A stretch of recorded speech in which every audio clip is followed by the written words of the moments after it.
York, big city of dreams. I'm coming straight out. New York, big city of dreams. NYK.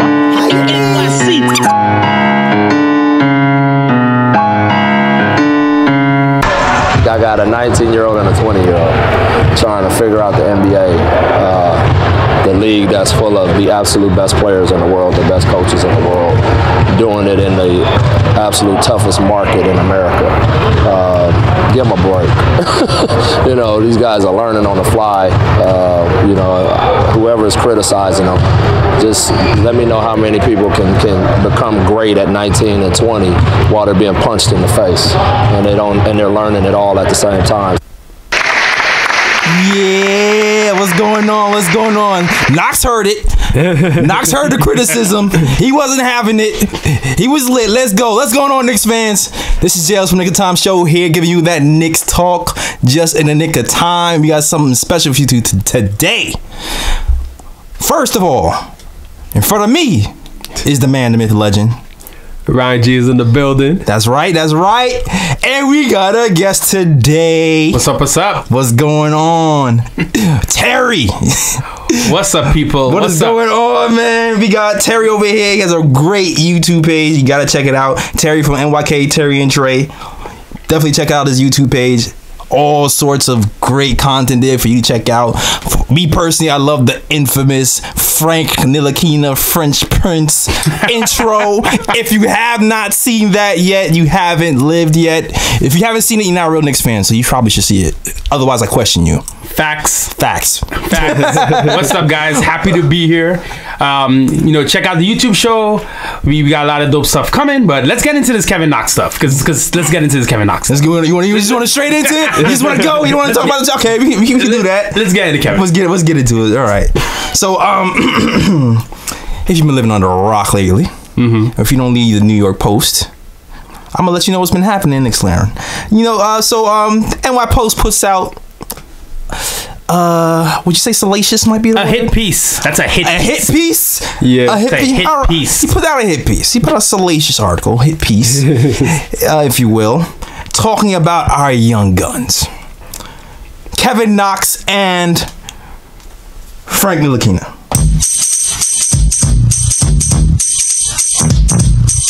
Now, the things they said were a little, it hit below the belt, right? It was. Yeah, I mean, they were calling them soft. they're rookies, and they was going in like they were veterans. I didn't really appreciate that. How do you feel about these quotes, man? What did you think about this stuff? I mean, first of all, before I even go in, because I have a lot to say on this topic, first and foremost. But before I even get into that, like the quotes, I feel like when I read the actual scouting reports on Knox and Ntilikina, like I was reading through it, and I'm like, I'm not even gonna lie, most of it was right. If you look at those players today, so I'm like, the scouts weren't off on their analysis of both players, but there's something I have to definitely say to all the Frank Ntilikina haters out there. Okay. And all the people that were getting on Knox before Knox had this major game last night against the Bucks. You stole my follow-up question. Which is, you stole my follow-up question. I was going to start to slow off the dog into the... But you're right. Since we here already... Yeah, you know, I got some stats for the people out there. Okay, wait. Let me read the quote first. I'm going to read an excerpt from the Post. All right. It says, according to those interviewed, Knox settles too fast for three-point shots. Is there a lie there? No. Okay. He refuses to move the ball. No lie there either. Okay, all right. Here we go. Here's where it gets interesting. Ntilikina was cited for not having the wherewithal to play point guard. I mean, if you're going by the struggles he had in the last couple of games, maybe. But I mean, he wasn't playing point guard though. Yeah, that too. Yeah, he was playing off ball.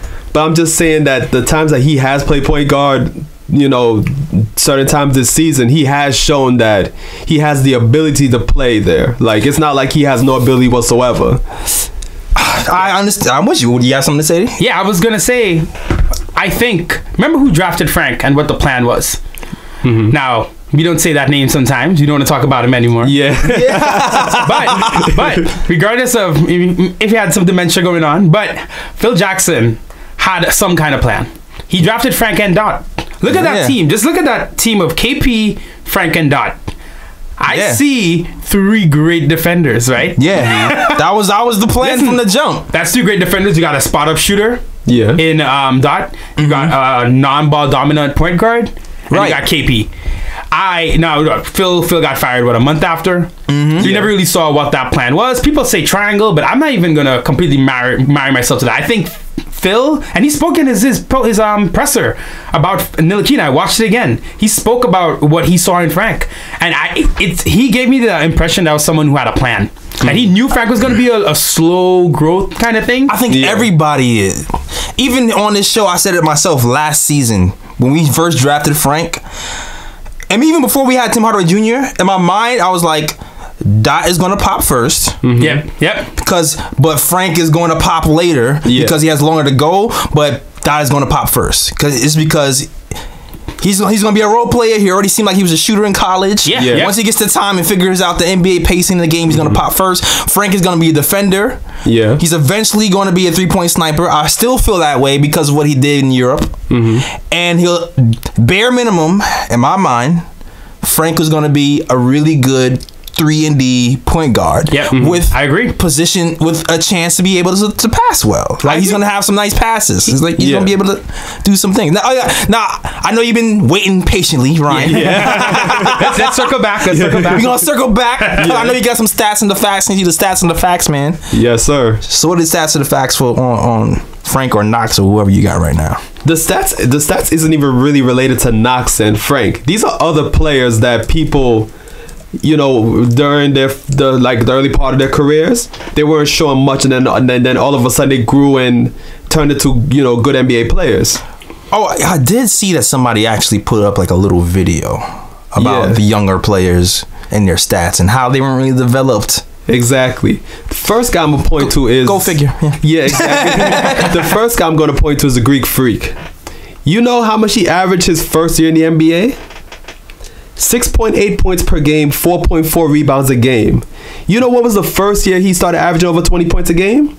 His 4th season in the NBA. Oh, look at that! Wow! Shocker! Wow! Wait, isn't Mudiay in his 4th season? Yeah, exactly. And now people are finally recognizing the potential he had. Oh my God! In 2015, but he was a bust. Exactly. I mean, it's funny that I'm saying this right now because I was on the he's a bust thing. But so I'm listen, we've all been guilty. We need to, we're close to having to pray at the altar of Mudiay the way he's been playing. Exactly. I'm big when I say everybody, all the Mudiay haters come to the altar. Exactly. Breathe in. Breathe out the hate. It's okay. And pray for forgiveness. Pray for forgiveness. We forgive you. Next player I'm gonna point to, another French connection, Tony Parker. You know when Tony Parker had his best season in the NBA? When is that? His 8th season. 8. And he's in a similar situation as Frank, where he entered the NBA when he was 19 years old from France. Did anyone think Tony Parker would turn into that when he averaged only 9.2 points per game and 4.3 assists per game during his first season in the NBA? Finals MVP, Tony Parker. Exactly. Don't forget that. Don't forget that. What did Tony Parker say last year about Frank? He's going to be good. I do not know if New York will be patient. He said it. He said it last year. Frank went into San Antonio, had a 9-point, 11 assist game in front of Pop. Yeah. And Tony Parker brought it up, and we're kind of seeing that come to fruition so far. Yeah. Exactly. Another guy I'm going to point to is Dirk Nowitzki. He didn't really realize his potential until his 3rd season in the NBA when he averaged 21.8 points per game, 9.2 rebounds per game. When he came into the NBA, he averaged 8.2 points per game, 3.4 rebounds a game. Yeah. Again, another example of a player where it's slow progression. Rajon Rondo, 6.4 points a game, 3.7 assists a game. Yeah, look at the point guard he turned into. I mean, listen, that's a guy who's not like a shot happy guy, but he ended up being a really key component to a championship team. Playing that defense. Exactly. You know, one of my big points with Frank is, and why I think you cannot trade him right now, is first of all, his value's low. Yes. Yeah. If Perry and Mills didn't like Frank or had an inkling, maybe they wanted a different type of player, then you should have traded him with Joakim Noah instead of stretching and waiving him 2 months before. You could have told Noah, I'm going to trade you in December. Let's see how it starts. Because then, you know what? You get out of that Noah contract free. If you trade Frank and Noah right now, someone's taking it. And you don't have to give, you probably take less money back. We probably get maybe a decent role player. Yeah. So the stretch and waive Noah, pay him for 3 more seasons, and then trade Frank, to me, just feels like, short-sighted. But also, what you get back for him now is not going to be what he could potentially become. Will he become that? We don't know, right? But what I do know is the kid works hard. Yeah. Right. He cares about being here. Yeah. That's a fact. He cares about being better. Yeah. And why are we acting like, as Knicks fans, we know about developing players? Have we developed anyone? No, the exactly. Knicks fans, man, we traded everybody, man. Exactly. Everyone. every young player that comes through, trade. Right? I got a hot take. We didn't do anything for KP. In 4 years here, KP had 4 coaches. He had dysfunction. He had an owner trying to trade him. That's he had mellow issues. That's a fact. If KP went to a stable franchise, and look how much KP did, right? That's all KP's hard work. Yeah. You know what I mean? KP had Robin Lopez rookie year, who was boxing out for him. Love that. Boom. Second year, he's gone. You got Noah. Issues with Noah. He's gone. Now you got Kent. Like KP went through. If you look at what he went through, he's went through and he's amazing. Man. Obviously, that's why I think he's gonna be here. He's gonna be our leader. He's gonna lead us to the promised land. But let's be honest about what KP went through in 4 years here. Now, he's a little bit of the diva sometimes. I know KP has a little bit of, sometimes he might give you that impression. His brother is talking in his ear. But it's not like he's been here 4 years. It's all been roses and butterflies. Yeah. Nah. I've not seen the Knicks take a guy and really develop them into something, except for this season, because now we're starting to see Vonleh, Mudiay, we're starting to see those signs. But exactly, we got a ways to go, and this development thing, it's not linear, and we got to learn that it's not how it works all the time. It's not. Exactly. And shout out Coach Fitz too. I'm shouting out future coach of the year. Future coach of the year, Coach Fitz. I've been saying it all year. This guy develops players, man. You see what he's doing with Mudiay. I guarantee you the same thing's gonna happen with Knox. KP, when he gets here, I can't wait. I can't wait for Fizz to get to KP. I low-key forget he's on the team sometimes. Wait. I'm like planning a team and I'm like, wait. We got a dude who can protect the rim, top 3 in the NBA, and hit threes at a 40% clip. Dog, imagine, you see what he's doing with Mitch, bringing him along defensively, how much better Mitch is at setting picks, and this topic is not even on the docket. Setting picks, how much better he's getting at late game situations and defending, and KP is already good at that. Imagine what he's gonna do with KP, man. Scary. You saw what he did with Mudiay? Get that man KP. Oh my god. That's what I'm saying. Fizz is working with these broken projects, these reclamation dudes. KP's a legit dude. Legit. KP was, it was 15 games or whatever. KP was like a top 3 MVP candidate last year at 22. Yeah. Right? Yes. I'm like, listen, people forget what we have on our hands sometimes. We're throwing a live grenade at the NBA once he gets back. So oh man, trust the process, man. That's really what it is. We talk trust the process. You got something to say? Yeah, get these stats. Yeah, I got one more stat, which is going to probably shock a lot of people because they do not remember. Y'all remember Steve Nash, right? 2-time MVP. Oh boy, I'm gonna give you the rebuttal because I seen the rebuttal. I seen this one. Go ahead. You want to know how much points per game he averaged his first 4 seasons in the NBA? I want to guess 2. I feel like it's gotta be like 2 3 to or 4. 6. I know he was back. He was with Kid in Phoenix. Early days. Let me hear. 3.3 points per game. 9.1 points per game. 7.9 points per game. 8.6 points per game during his first 4 seasons in the NBA. And look what he turned out into, a 2-time MVP. I will say this. Here's a rebuttal for that. The minutes. He didn't really get the minutes to have that. To get the but everybody else there, they were getting 20 minutes, 30 minutes a game, same as Frank. And they kind of produced. They didn't produce as much. They're on the same level as Frank. I seen that, but the point still stands though. The point stands. The point still stands. Give this guy some time. And let me say one. My bad. Let me say one last quick thing about Frank. Y'all forget, I watched over that Brooklyn game and that Golden State game. This was like a month ago, 3 weeks ago. The narrative was so different. Frank had a couple, he really went through a shooting slump, don't get me wrong. But I look back at the stats. I'm trying to take a stats job right now. But I look back at the stats from end of last season, kind of like the last 5-10 games, Summer League, preseason, and then kind of like the first 7 games of the season. He was shooting like 38% from deep or 38, 39 over like 17, 18 games. Last year he hit 32% from deep. Yeah. He's been shooting like 12% or something for like the past couple weeks. That is not him. I don't think he's a 40% shooter yet. Nah. I know he's not a 12% shooter. No, that's definitely right? not. The shoulder. I'm hearing there might be a shoulder issue. I'm hearing there might I read somewhere he might have 2 sprained shoulders or something, or by battling. They noticed him with ice packs on, and he started wearing like the black tape. Yeah. And listen, the way his shooting fell off a cliff. Dude went from, you watch that Golden State game, he was straight up coming, taking off, banging it. Yeah. A guy like that who is not necessarily a knockdown shooter yet, any little thing makes a big difference. Yeah. Now, if Curry gets a little injured, he's got that muscle memory, he can kind of overcome it. Frank is 20, he's not at that point yet. Exactly. So I can see someone like that who's not super confident in his shot and not all the way there yet. Fultz syndrome. Shoulder thing could change you from, he was 41% after 6 games. Yeah. Right? Then he shot like 12% for like 2 weeks. That's a great point, man. But his shooting fell off the cliff when you saw him in the summer league, and you just like, oh, he turned that corner. Everybody was excited. People forget, like, that was not that long ago. It really wasn't. It really wasn't. So it makes you think maybe with some time off, maybe with like an All-Star game coming, a chance to heal and not really put so much pressure on your shoulders. You think, well, maybe he'll come back and be able to shoot more and shoot better. Just the open shots. He hits those open shots because that's all's been really going wrong. Is that he's bricking open shots. Yeah. Like Memphis game, he had like 7 and 6 in 13 minutes. Right. Yeah. I remember he looked good. He was active. Fizz didn't play much, but I'm looking at him like, and the last games, look, when he's getting zeros, that's horrible. Yeah. But that's all. There's a lot more going on there than just him being bad, quote unquote. Right. You know, even the haters know he's better than that. So when people post those stats, like, oh man, do they know though? Good point. Do they really? No, I mean, some of these fans are just straight ignorant just to be ignorant. Just angry. Some people still hate Mudiay. Still. I remember I was doing a post game live. Shout out to CP. I remember I was doing a post game live, and I'm watching Mudiay. I'm looking at his stats day to day. I'm looking at this game. I'm just like, yo, this kid is getting better. It's been like a week.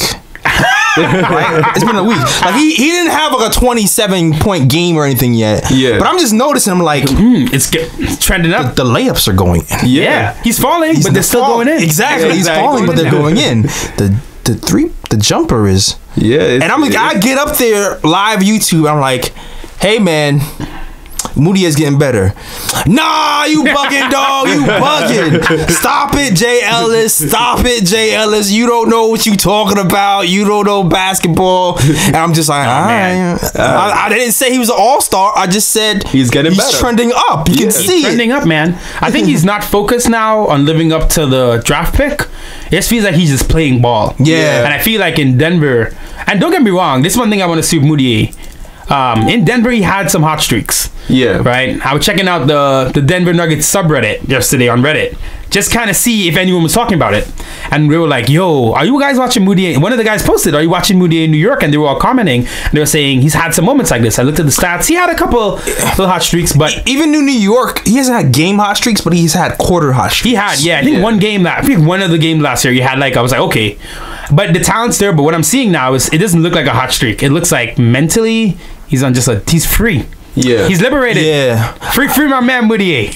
free my man Mudiay. I said it all the time on this show. I felt like one of his biggest problems is he's so big and he never knew how to use his body. He always shied away from contact when he went to the hole, and then he always ended up missing because he was shying away from contact. I'm like, dog, you 6'5". Everybody, even Frank, initiates the contact with his shoulder to he's got better, space. a little bit. Yeah. Now he's doing that more, and you see the skyrocket. I think the numbers, stats, and the facts, man. I think the numbers is 60%. Rose from 60% from 30% at the rim. Yeah, which is like a huge jump. And I mean, overall, he shouldn't got like 50%, which is like a huge jump from his career averages. So I mean, like 37%. Yeah. Like, okay, Mudiay was straight up trash. I'm not even gonna lie. No, he was. He was straight up trash. Let's be honest about it. Yeah, he was. I don't hate him. I've never felt like any animosity with Mudiay, but he used to. I'd be like, oh god, turnovers, falling on the floor. Nobody saw him come. Dude is a different player. Nobody saw him. It's not like he was doing this last year and people were hating. Yeah, like, he's a completely different player. And props to him, man. The Garden. Something like you sometimes see him at the line and they almost want to go MVP, but they're like, nah. That hate is still. It's still a little bit hate. Exactly. He's convincing us. Yeah, man. That's what we love to see in New York, right? Yeah, man. Exactly. Yo, all right. Let me reel this back in. This is what we do here. We go off top. We go all the way around. We were going all the time, exactly. and then we went right back. We be That's going the on, beauty of the show. Yeah, we be going off on tangents and then just going right back. It's the beauty of the show. Free flow conversation. Free conversation. Because I'm still going on the. Because here's the doozy, right? With the Frank comments. One person called Frenchman an overrated defender. That's ridiculous. Wow. And the word soft. Soft players don't play defense. What'd you say? Soft players do not play defense. My guy's defending power forwards. Julius Randle. Come on. Juliet made Jerusalem look silly. Yep. Now, I will say this. He doesn't shoot a lot, but I don't know if being unselfish and being soft is the same thing. Exactly. No. Would you call the Spurs soft? All those guys on the Spurs spheres? People have this built up thing about him in their head. Yeah. And it's listen, Frank needs to kind of rewire himself to just be aggressive in terms of getting his own buckets. But this dude is such a team player. You saw him yesterday off the bench, happy. Fizdale said he was giving instructions in the huddle, making sure everyone knew the game plan. Like, man, I could get if Frank was like partying or kind of was a trucker, didn't care. Yeah. This is if you want to talk about molding someone, this is like the perfect kind of person to mold. Maybe he's not there yet, but man, this is the kind of person you know who's gonna put in the work. Yeah, man, and that's why give him time. I have faith in him, man. He's a hard worker. Yeah. He has the physical tools. And you just know he's gonna put it together, and he's intelligent. He knows the game. He knows every position, 1 through 5, where they're supposed to be, and those things are gonna translate over time once you put the work in. And once you got a good team around him. Yeah. The only thing you just gotta get over the mental. You gotta get over the little mentals. That's it. Get over a little bit of the mentals. Yeah, and I mean, like, I know a lot of people are kind of down on Frank right now due to his performances lately, but there are a couple of performances that I can point to where I'm like, I've seen all I needed to see to believe in this kid. Yeah. The first game I'm gonna point to is the game last year versus the Celtics against when they were at the Garden, and he was put on Kyrie Irving. Ooh, and the way he was locking up Kyrie Irving, who's one of the superstar point guards in the league. That right there told me last season, like, there's a lot of problems in this kid, especially on the defensive end. And again, this season earlier, like he mentioned already, the Golden State Warriors game against the team that's like the defending champions. And he showed out in that game too, to the point where Steph Curry after the game was actually giving him props. So I mean, people just need to slow their roll and just give the kids some time, because a lot of these players, you really don't know what kind of player they are until they reach 22, 23 years old. That's when you really know, like, okay, with this player, this is what we have. And I'm gonna say the same thing about Knox too, because I know me and you, Ryan, we sat here last year and we did our little recap, our little show about the prospects, and we were going in on Knox before. Yeah. I think somebody even commented on us like, yo, these guys are going in on Knox. Yeah. we were going in. We was like, yo, what's going on? This guy's defense. Hey, I'm about to air myself out. You go to our YouTube page, go back to our draft preview. We also went in on Knox. We said it. You know, we straight up said it. We put his face on and we said, I don't know if that's the face of a guy who's gonna be killing it. But he looked so stoic, so, you know. And that response yesterday, man. Yeah. That response. Yes, man. And that's exactly where I'm going to. I love the way that Knox responded. But same thing. The criticisms they had, like, sometimes he seems like he doesn't want to play. That's one of the criticisms. They heard her? Nah, I don't know about that. Come on. I don't know about that. Let me say something quick about this piece. Remember Fizdale, the Pelicans game? We won, right? Uh-huh. At the Garden. It was at the Garden, right? The Pelicans won. Yeah. Yes, it was the Garden. Yes, right. It was the Garden. Post game, at the end, Berman had no questions. Remember that clip? Yes. Fizdale said, Yes. Fizdale said, "What's up, Berman? What's up? I win 2 games in a row. You got no questions." I see how it is. The room laughed, right? That clip was amazing. The room laughed. They were like, haha, because they know what Berman wants to do. Yeah. I tweeted this. Berman went home like B-Rabbit in 8 Mile. I was riding. He was riding some shit. I'm telling you, Berman looked for scouts who would trash these guys. Rival scouts from rival teams. Why would Atlantic Division scouts give glowing reports on Knicks players? Yeah. I'm a reporter. I was a reporter. I still do it a little bit. He knew what he did. He found some scouts, got the quotes he wanted, and made a story.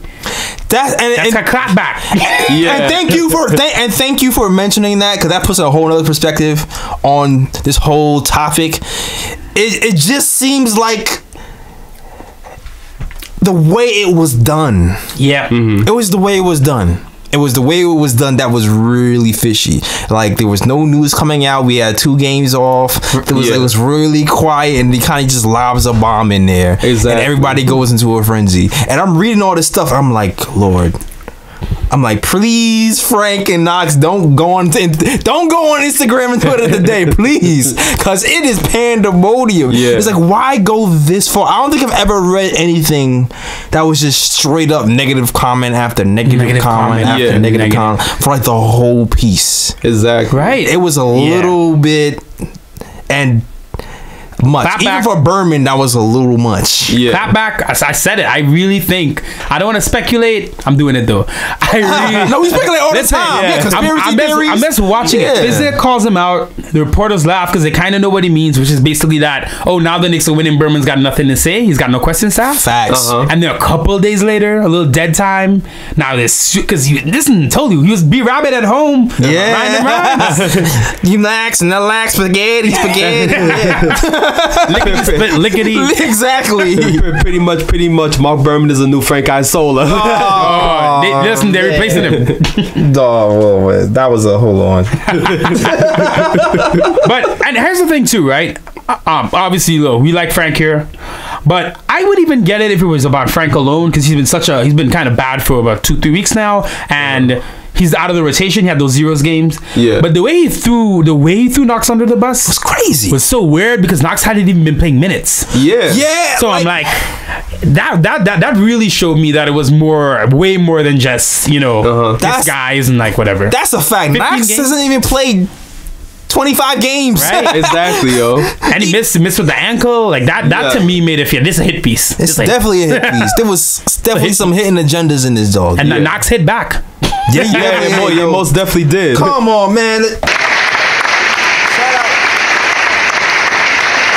Shout out to Knox for hitting back. My regret is that because the way the team is running right now and humming and the rotations are weird, I really wanted Frank to play the last game, and we'll get into that in a second. Yeah, because Knox had a chance to redeem and prove himself to the Garden. Yeah, as a competitor. Yeah, if you're a competitor in the NBA, which I'm guessing everybody is. Yeah, if you hear something like that, you read something like that, you want to go back on the court. That's a fact.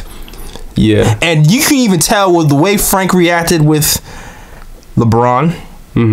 Even though he's not a rah-rah guy, if you just sit back and look what happened after that whole incident, the next game when the Knicks played the Cavs, Frank had a good game. He had a good game. Yeah. Yo, Frank finished the season, I think the last 2 games, 17-6 and something, 17-6 and 4, 16-4 and 4. Yeah.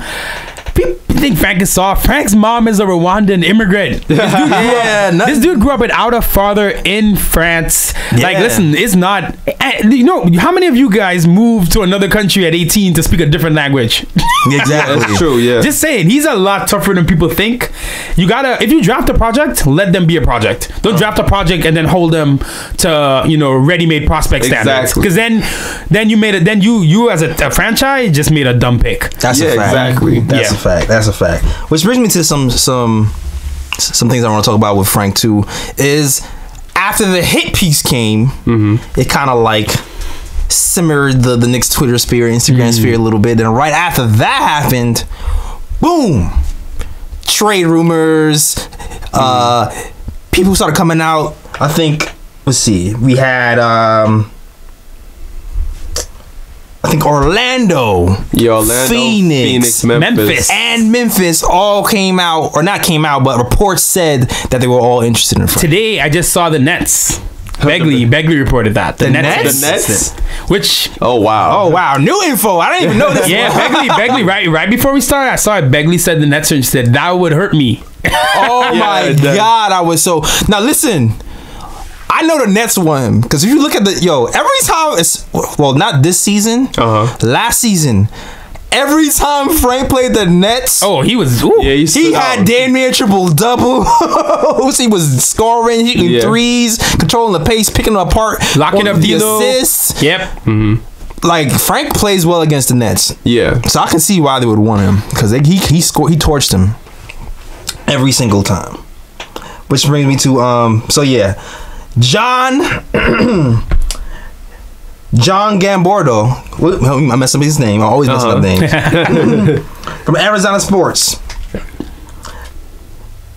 Gambardoro. I was doing signs so I can pronounce it in my head. Gambardoro. Did I do good? Did I do good? I don't know. I don't got to spell it in front of me right now. So I can't double check. We trust you right here, man. Yeah. All right. So outside of that, there was a rumor from John from Arizona Sports that said the Knicks are looking for draft picks to package for a star in any deal that involves Frank. Which to me makes sense. How likely do you think that's? You think that's true? Do you think that's?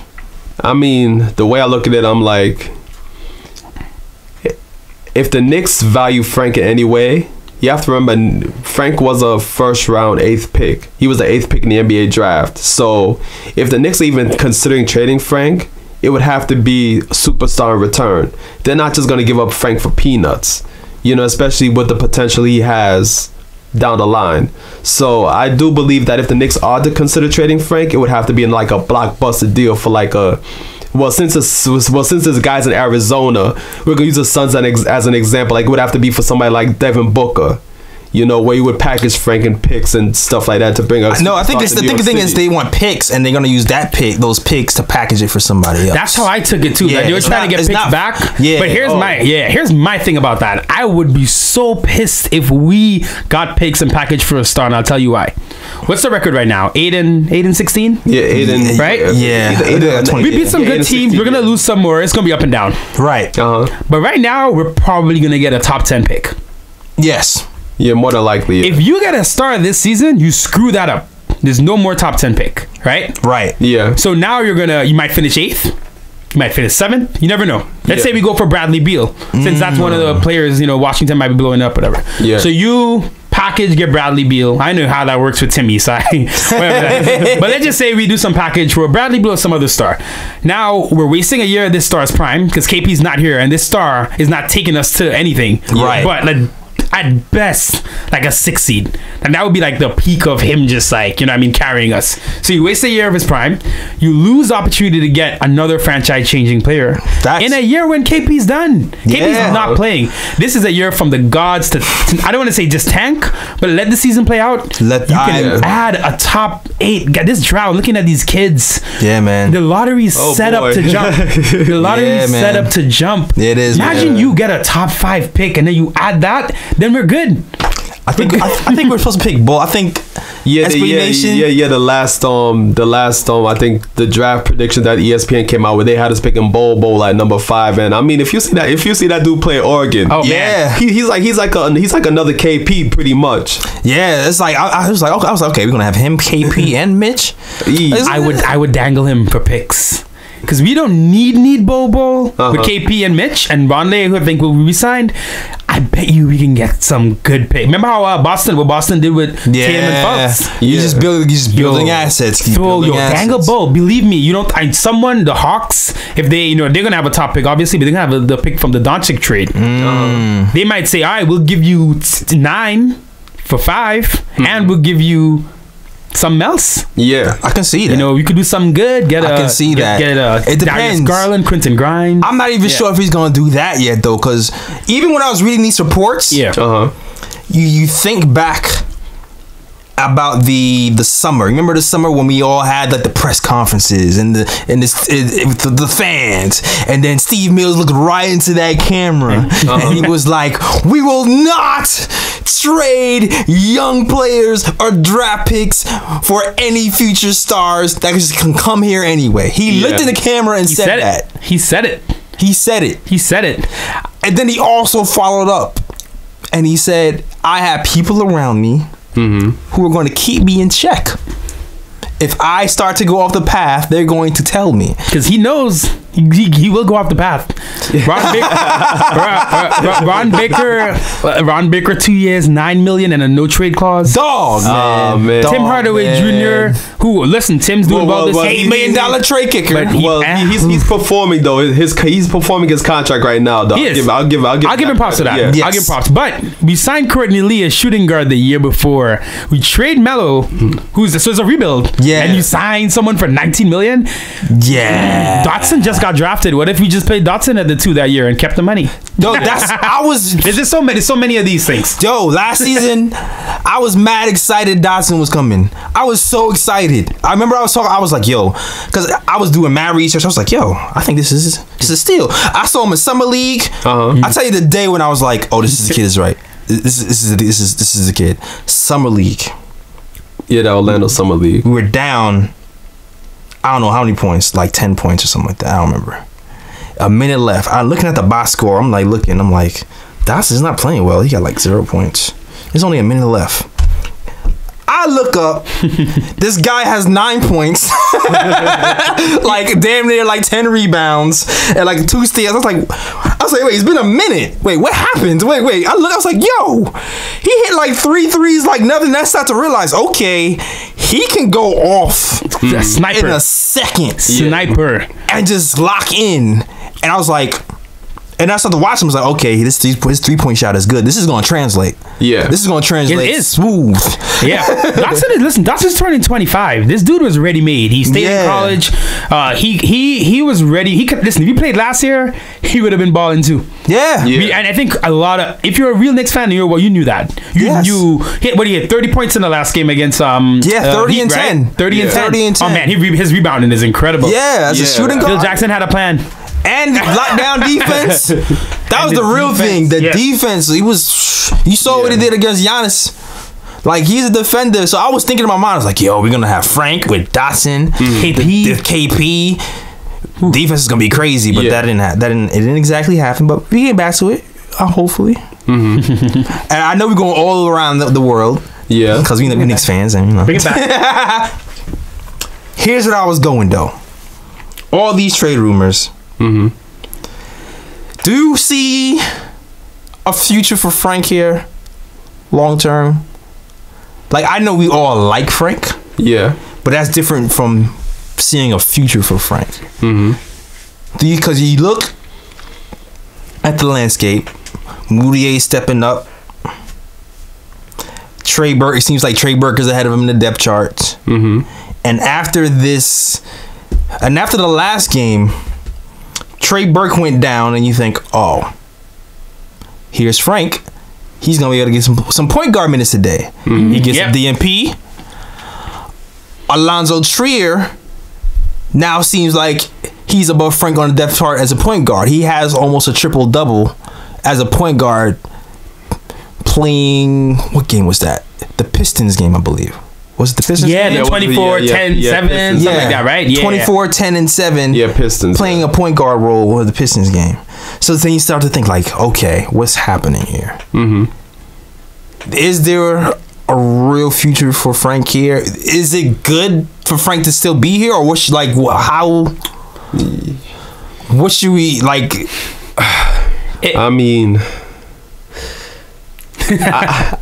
I still, even though it looks kind of rough right now, I still think so, because I understand Mudiay is playing better, but let's be real about it. Like, we don't know how things are going to transpire after this season. For all you know, Mudiay may move on after the season. That may leave another slot open. And same thing with Trey Burke. Right. You don't know how things are going to transpire past this season. Also, you don't know if the Knicks are considering re-signing these guys.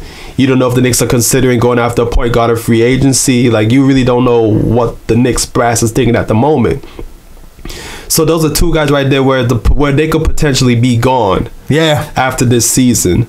And then already you have Trier on the squad where Trier again. To me, that's the dark horse here that makes me go, what's going to happen? Because before he was viewed as a shooting guard, and now Fizz is testing him out as a point guard. Yeah. And he is a young guy, and you would have to think the way he's been playing, the Knicks have him in the long-term plans. Oh, yeah, of course. Yeah, Trier is not good. He jumped Frank, I think, in the the asset. Yes. Even though it's funny, he hasn't been signed yet. But right now, I think KP's number 1, Knox is number 2. I think that's the only 2 guys that can, and Mitch. Yeah. Those 3 are the 3 I can 100% guarantee they will not trade. Yeah. Right. They will not mess with that.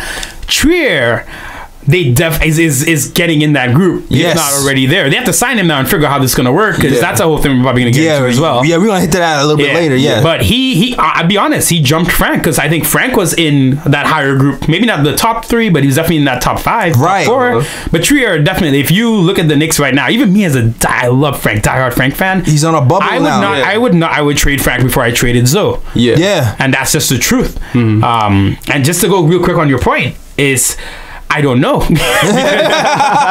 Listen, Frank is on the bubble, man. Yeah. December 15th is that deadline. Yes, exactly. For Trier, right? Yeah, for well, okay. So I've seen conflicting reports. Me too. I was gonna say that. I've seen conflicting reports. I've seen Knicks Film School say December 5th. So I've been saying December 5th for a long time. I've seen Mike. I always mess up his name. Vernikov? I seen Mike Vernikov say December 6th to mid-December-ish. I seen that mid-December thing too. So it could be anywhere between the week coming up. It's coming up. Yeah. Or like next week. Where we can see something happening with that situation. And that's going to put some... That's the other thing too, that when I think about that, I think about Courtney Lee. I think about Frank's situation. I didn't really believe the rumors at first about the Knicks looking for picks. But then, because you know what, my philosophy is, if Ian didn't say it and Woj didn't say it, then it doesn't count. Then it's like, I don't know. But then when you start to look at the whole picture, the Lee thing makes it really interesting. If Lee wasn't here, I think we keep him. But now we have to get out of Lee's contract. You cannot sign KD. Like, you literally, if you don't get rid of Lee, you have to trade Timmy next year. Right? They're not trading Timmy. They like Timmy. I was there pregame. Tim Senior's hanging out with Mills and Perry. They're hugging. Fizdale's known Timmy seems yay high. Yeah. Oh, man. I'll be honest, they're not trading Timmy unless it's something crazy. So they got to get rid of Courtney Lee. And Courtney Lee, no one wants to put on money for next year. You know, 49% of the league are free agents. Think about that. That's crazy. Wow. People have been concerned about like the top group. I looked at the whole group. Yo, it's insane. There's so many veteran players just across the board. Just in point guard, you got Goran Dragic. Could opt out. He may not, but Bledsoe, Rubio. There's so many of these guys who are these kind of like stopgap players for teams. That could be There's gonna be a lot of next summer. I think is gonna be crazier than 2010 as an overall. Maybe not the big moves. We don't know what's gonna happen there, but you're gonna see teams just completely change. So you think? So you start to think there's no way teams would take Courtney right now if they're close, right? That's what you would think. Right. Yeah, if they're close. Like teams like the 76ers, like we talked about earlier. Like they need somebody who needs a shooter. You shot 40% from 3 last season. But so they might take him if they're close. But we might try to... I can see a scenario where Frank is traded, man. Me too. And if you add up their money, Lee's at 12.5. Frank is at 4.5, maybe something like that with the rookie scale. Yeah. So together they're about 17, right? You could trade. So the thing with Courtney Lee is that we don't want to take back anything. No, because we're trying to stay clear for KDs or whatever, whoever comes our way. But you could trade Frank and Lee together at 17 mil. Right. And take back someone who's making like 7. Then you save 10 mil and you kind of near that KD. You probably, I think you're in the KD range at that point. Which, so Frank, you know what Frank does as a trade piece? He gives you way more options for Courtney Lee than Courtney Lee on his own. Yeah. And they didn't trade Courtney Lee last year at the deadline when they should have. They itchy trigger finger last year. They with him and O'Quinn, and we lost O'Quinn for nothing. Yeah. I think they was trying to. I think they were trying to get a first round pick. Yeah, that's what it was. They were trying to trade him for a second round. All the offers were second rounds. They were trying to get a first, and no one would take it. His value's way lower now. Lee had a career year last year. I always have my conspiracy theory. He's injured. Oh, the neck that turned into the back, that turned into the show. I don't know. It was spreading. That was spreading. It's spreading. It's like Ebola right now. Like I don't know what's happening. I don't know. I feel like it might be fake news, or it could be. I don't know. I'm thinking they're trying to give the young guys time. That's what I thought. I mean, right now it doesn't really make sense to play Lee, to be honest about it, because with the way the Knicks are going with the youth movement the Knicks trying to do right now, it really makes no sense to play Lee whatsoever. So I think right now, like, the Knicks' main focus should be to find a trade partner, someone who's going to take Lee on. And Knicks probably gonna have to maybe throw in a young player, maybe, I don't know. Just bring me back to last week. I'm sorry, I gotta bring this up. Last week, you talking about Markelle Fultz, right? You talking about Markelle Fultz last week, and I was saying my original idea was to trade Courtney Lee for Wilson Chandler and cut him. Because Wilson Chandler is an expiring contract. Yeah. Lee's 2 years. We just get him off the books. We'll have money for free agency. You can cut him even. You can waive him, let him go play for whatever team. Yeah, he might go back to the 76ers. You can probably be loading him up even more. But I mean, it wouldn't matter for the Knicks right now. The Knicks are not in playoff contention, Oh, I would. I love Wilson Chandler when he was here, by the way. But I would. You kind of missed that. We all love it. You kind of missed that just because let him go play for a contender. He doesn't need to be on this team. But I don't know if they trade Wilson after just signing him. You hardly see team trade free agents that they just sign, because it kind of looks bad, right? Like, this guy picked you. I mean, you picked him. It was a mutual thing. He moved to your city, and then in 3 months, you just jet him off to some other city he has no control over.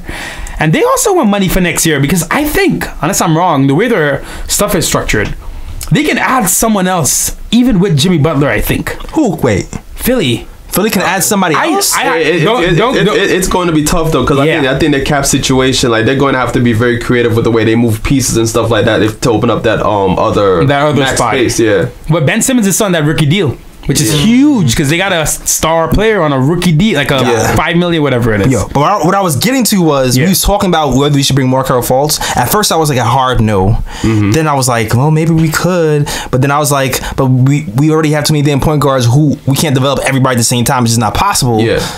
And then my other argument was the money thing. Now, I got new information about the money thing that I didn't even know last week, which moves my possibility to a hell no.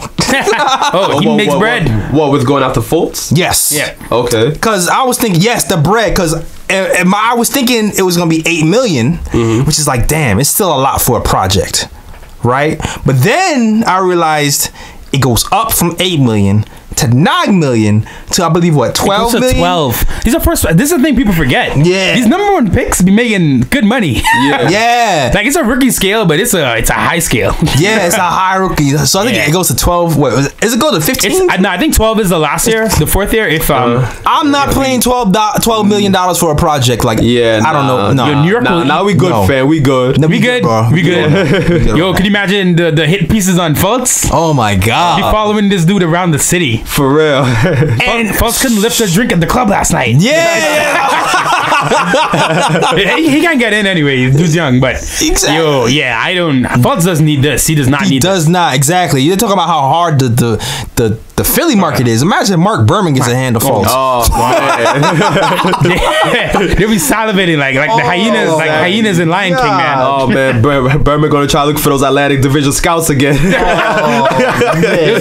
Infamous Atlantic Division scouts. every year around November, we're gonna get the same scouts coming back. Exactly. Talking trash about the rookies. Oh man, like the gunshots that be ringing off on Fultz. Oh my God. But yeah, I just wanted to say that. I just wanted to say that. But oh man. I did want to finish my thought though about Trier. Mocha, go ahead. Let's move perfectly into the Trier topic anyway. Go ahead. You know, we just went way off tangent again. With Trier, now what I was saying is I don't think Trier is really a threat to Frank's position, and here's why.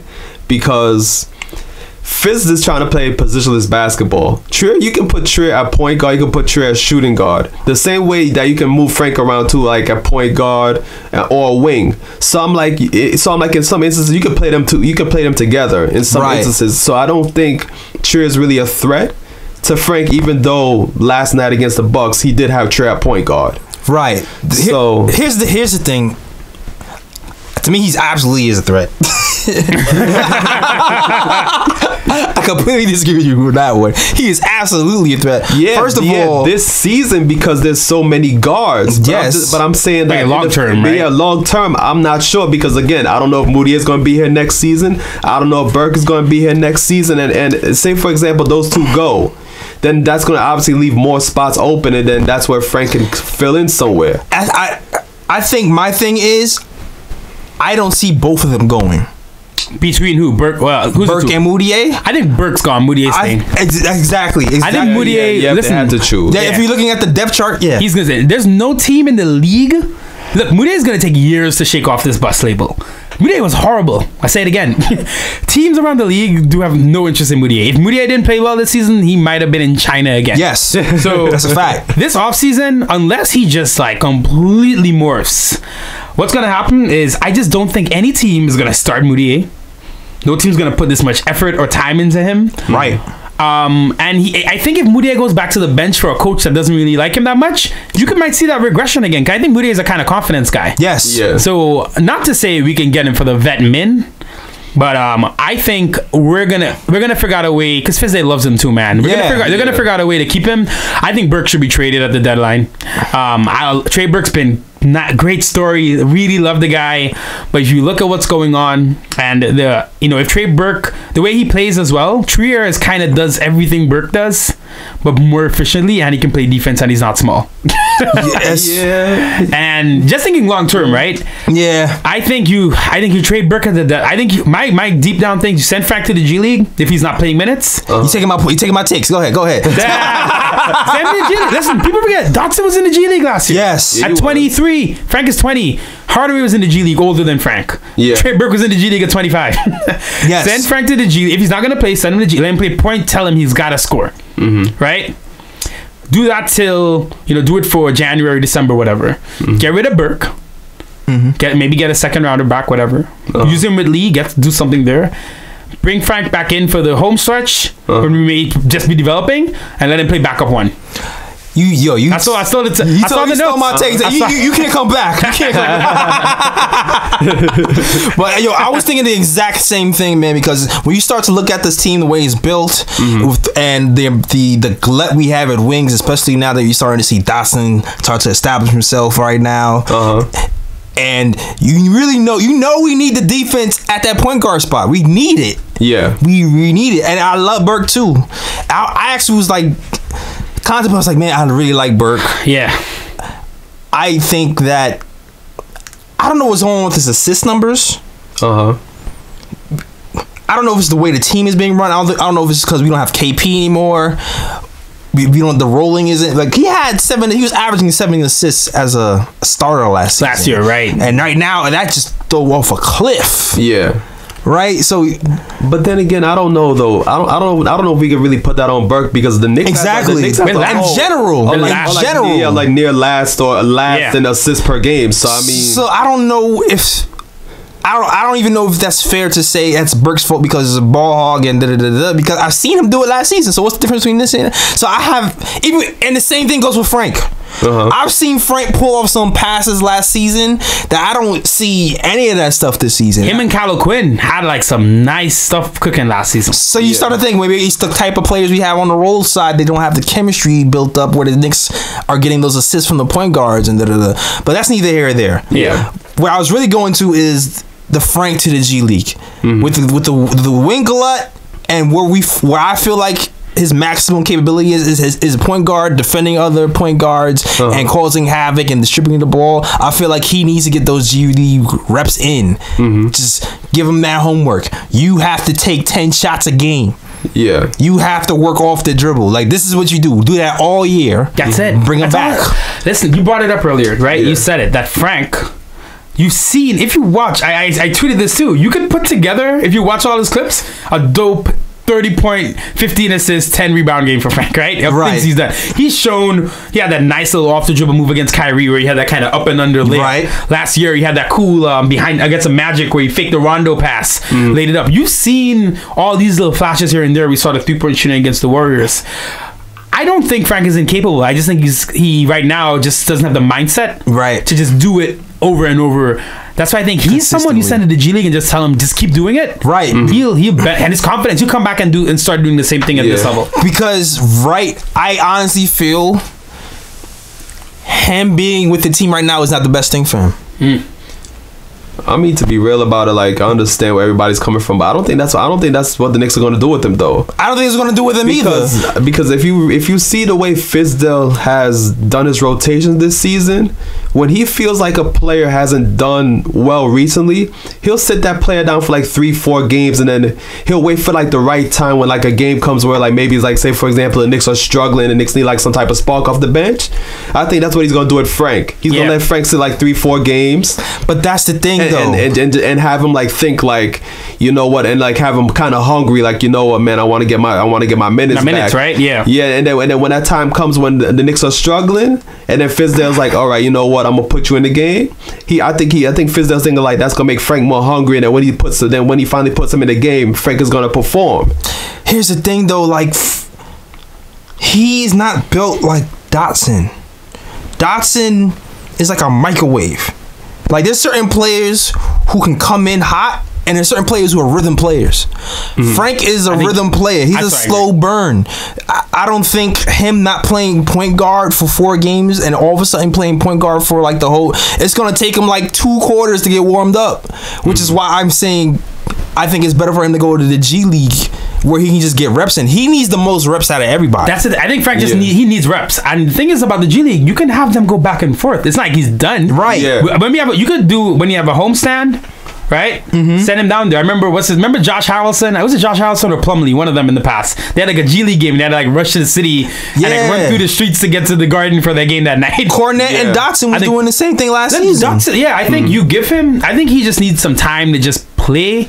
Get him a Westchester away from all this and let him just play, because I think he has it in him. I just think he doesn't know he has it in him sometimes and he has to be kind of pushed to just do it. And I think he'll come back a different player. But I don't think Fizdale likes the G League. I think Fizdale got an old school mentality. In his head, it's the D League. I think he sees it as a demotion, whereas if you look at what's going on in the league though, it's really becoming the minor league that the NBA wants it to be. In the past, it was definitely like, the D League. The D made you feel bad. Development league. And now it's like, if you look at teams, they're smart. They put some guys down there. We're a testament to it. Look at Burke and Dotson. Right. Cornette's been down there doing well right now too. So wait. I haven't really been keeping up with the Westchester Knicks recently. How was Cornette's rebounding? Good. I don't know. I know he hit 7 threes in a game, but I haven't seen it. Okay, all right. The offense is I'm like, don't bring that boy up until he can get me some rebounds, damn it, because he be having some 0 rebound games. I'm like, he could be cut. He could be cut in a week too. I feel that's true. He could be. That's true. So we'll see. But I think for Frank, he that's like you said. You brought it up perfectly. People are wired differently. Yeah. From day one, Frank struck me as the guy who needed, like the way Fizdale's treating Mudiay, he needed a coach like that with him. Right. Constantly in his ear.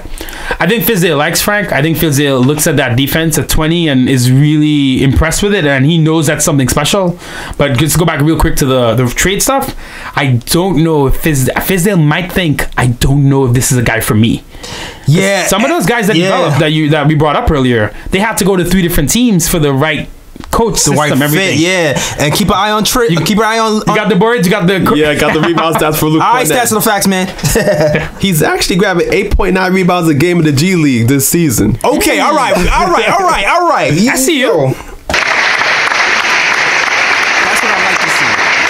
I'm pretty sure they told him that he get more rebounds, because we really have a weird, some depth problems going on at that power forward center spot with the amount of foul trouble that Mitch gets in. You can't really rely on him to play, over 20 minutes a game night after night. Yeah. So we actually probably, even though it makes money sense to cut Luke Cornette, Baker makes more sense, but Mills gave Baker 4.5 exactly. Basketball wise, it makes more sense for Baker to be cut. Yeah, without a doubt. So, yeah, and we also don't know what Baker's doing in practice because the way Baker plays, Fizz might just like a guy like that who's getting after it all the time just to kind of keep people's energy up. There's so many of these little things, right, that like we don't really care about. We don't see it, but to a team and a personality could be playing out. So this Trier decision is gonna be interesting as hell. Yeah, very. And what did Trier take? Yeah, I guess we can go into the Trier stuff right now because that's where it's going. Because really, to me, that last game was really telling that when Trey Burke, I know he sits players down when you know they're not playing well. Yeah. But the backup point guard gets injured and you don't put Frank in as a backup. You go with Trier. Yeah, Timmy playing point guard of him. Yeah, Timmy playing point guard. I think they might have Dotson at one time. Well, we know for a fact in that game they had a Tim Hardaway and Damian Dotson backcourt. So I guess the point guard position they rotated. It's whoever got the ball. But I mean, I don't know. Like Fizz did go with some wild backcourts in that Bucks game. Yeah. I mean, and at this point you can't be like, hey, we won the game. Right, yeah, played well. I can't complain. I think when we talk about Fizdale kind of rotating this DNP CDs, I think he earmarked Frank to not play and wasn't going to waiver it no matter what, unless it got like really desperate. Yeah. And he was like, I think so. Had it just been like 2 weeks ago. Or maybe Frank wasn't playing that well, whatever, but he would have rolled him out there. But I think in Fizz's head, he's like, I'm going to sit Frank for 4 games kind of regardless. It has to be like code red emergency right now. Nothing against Frank specifically. Not that I think Fizdale thinks Frank can't be on the court. Yeah. I think what his long term or whatever he's hoping happens to Frank. Part of that is him not playing during this time. Yeah. And kind of pushing him to get a little bit more.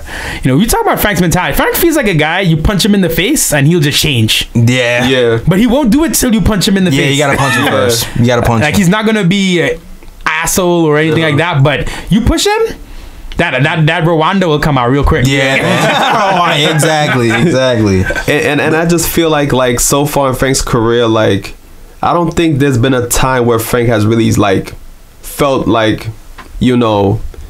somebody really like sit him down and be like, you know what, for these amount of games you're not gonna play. Like, Frank has always gotten time. Even last season he's always gotten time, even if he played bad.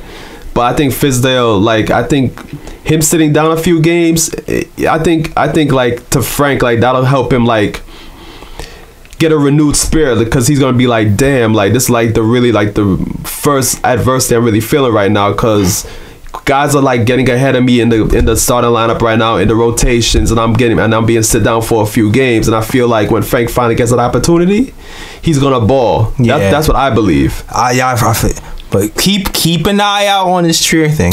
Yeah, keep an eye out on this Trier, on whether he's gonna be playing point guard, and what are we gonna do with him moving forward with two-way contract, because the Knicks don't have a lot of cap space. We're -8, so I looked it up. We cannot. People keep throwing out, let's give him $5 million. We can't do that. Like, I don't know if people looked at what's going on. Yeah. We have like 3 options. Biannual exception. Yeah, the biannual, which is what I think is going to happen by 3.5. Right. That's 2 years. Right. So you get him this year and next.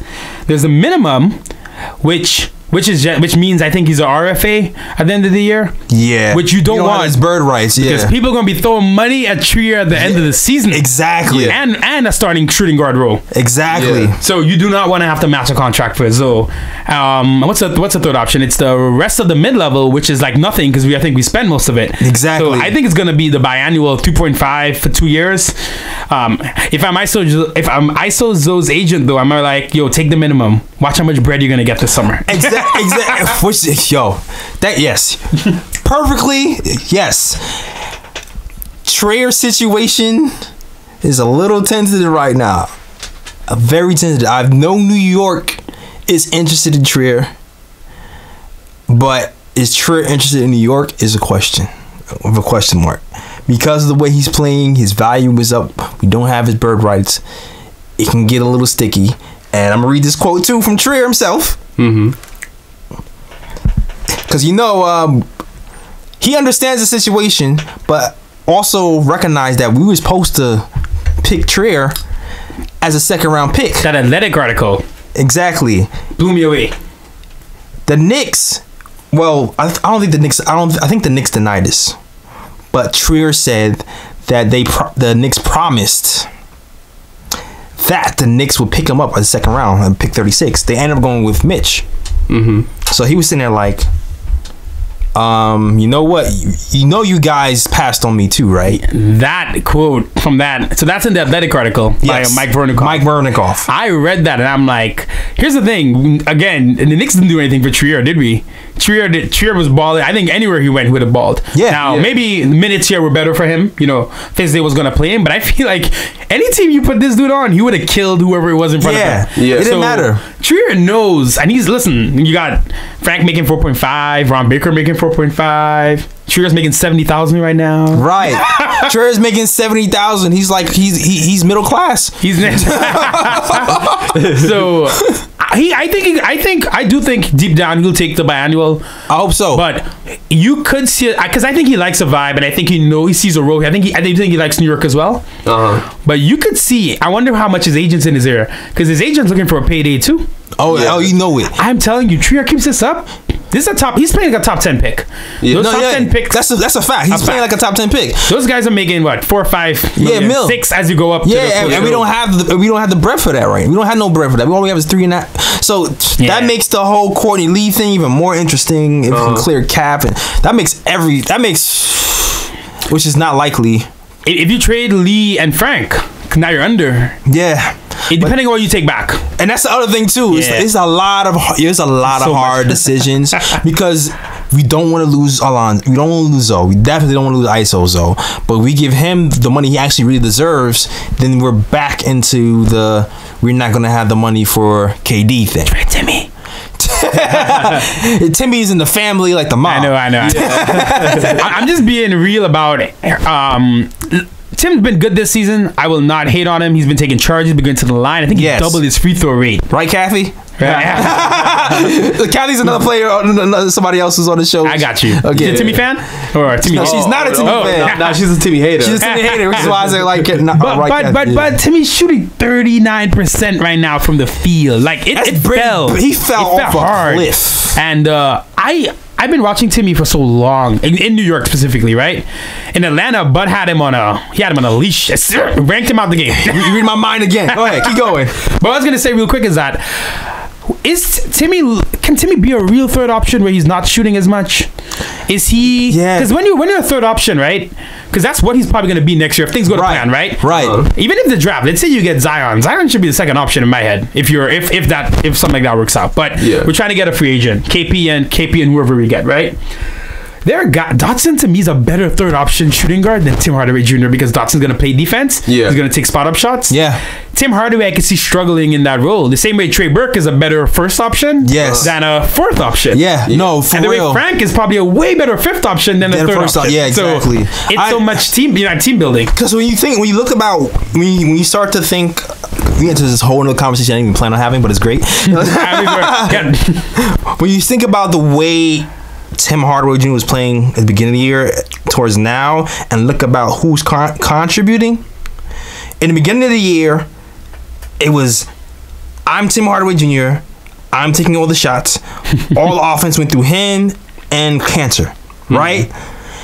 Career highs, 28 points a game, he was looking great. We started winning more games, I feel like, because other players started to step up. Yeah. Now, when other players are stepping up, he doesn't get to shoot the ball as much, and his volume goes down, and I think he kind of doesn't have the chance to get on track like he usually is getting used to being on track, and now you see his production is starting to falter a little bit.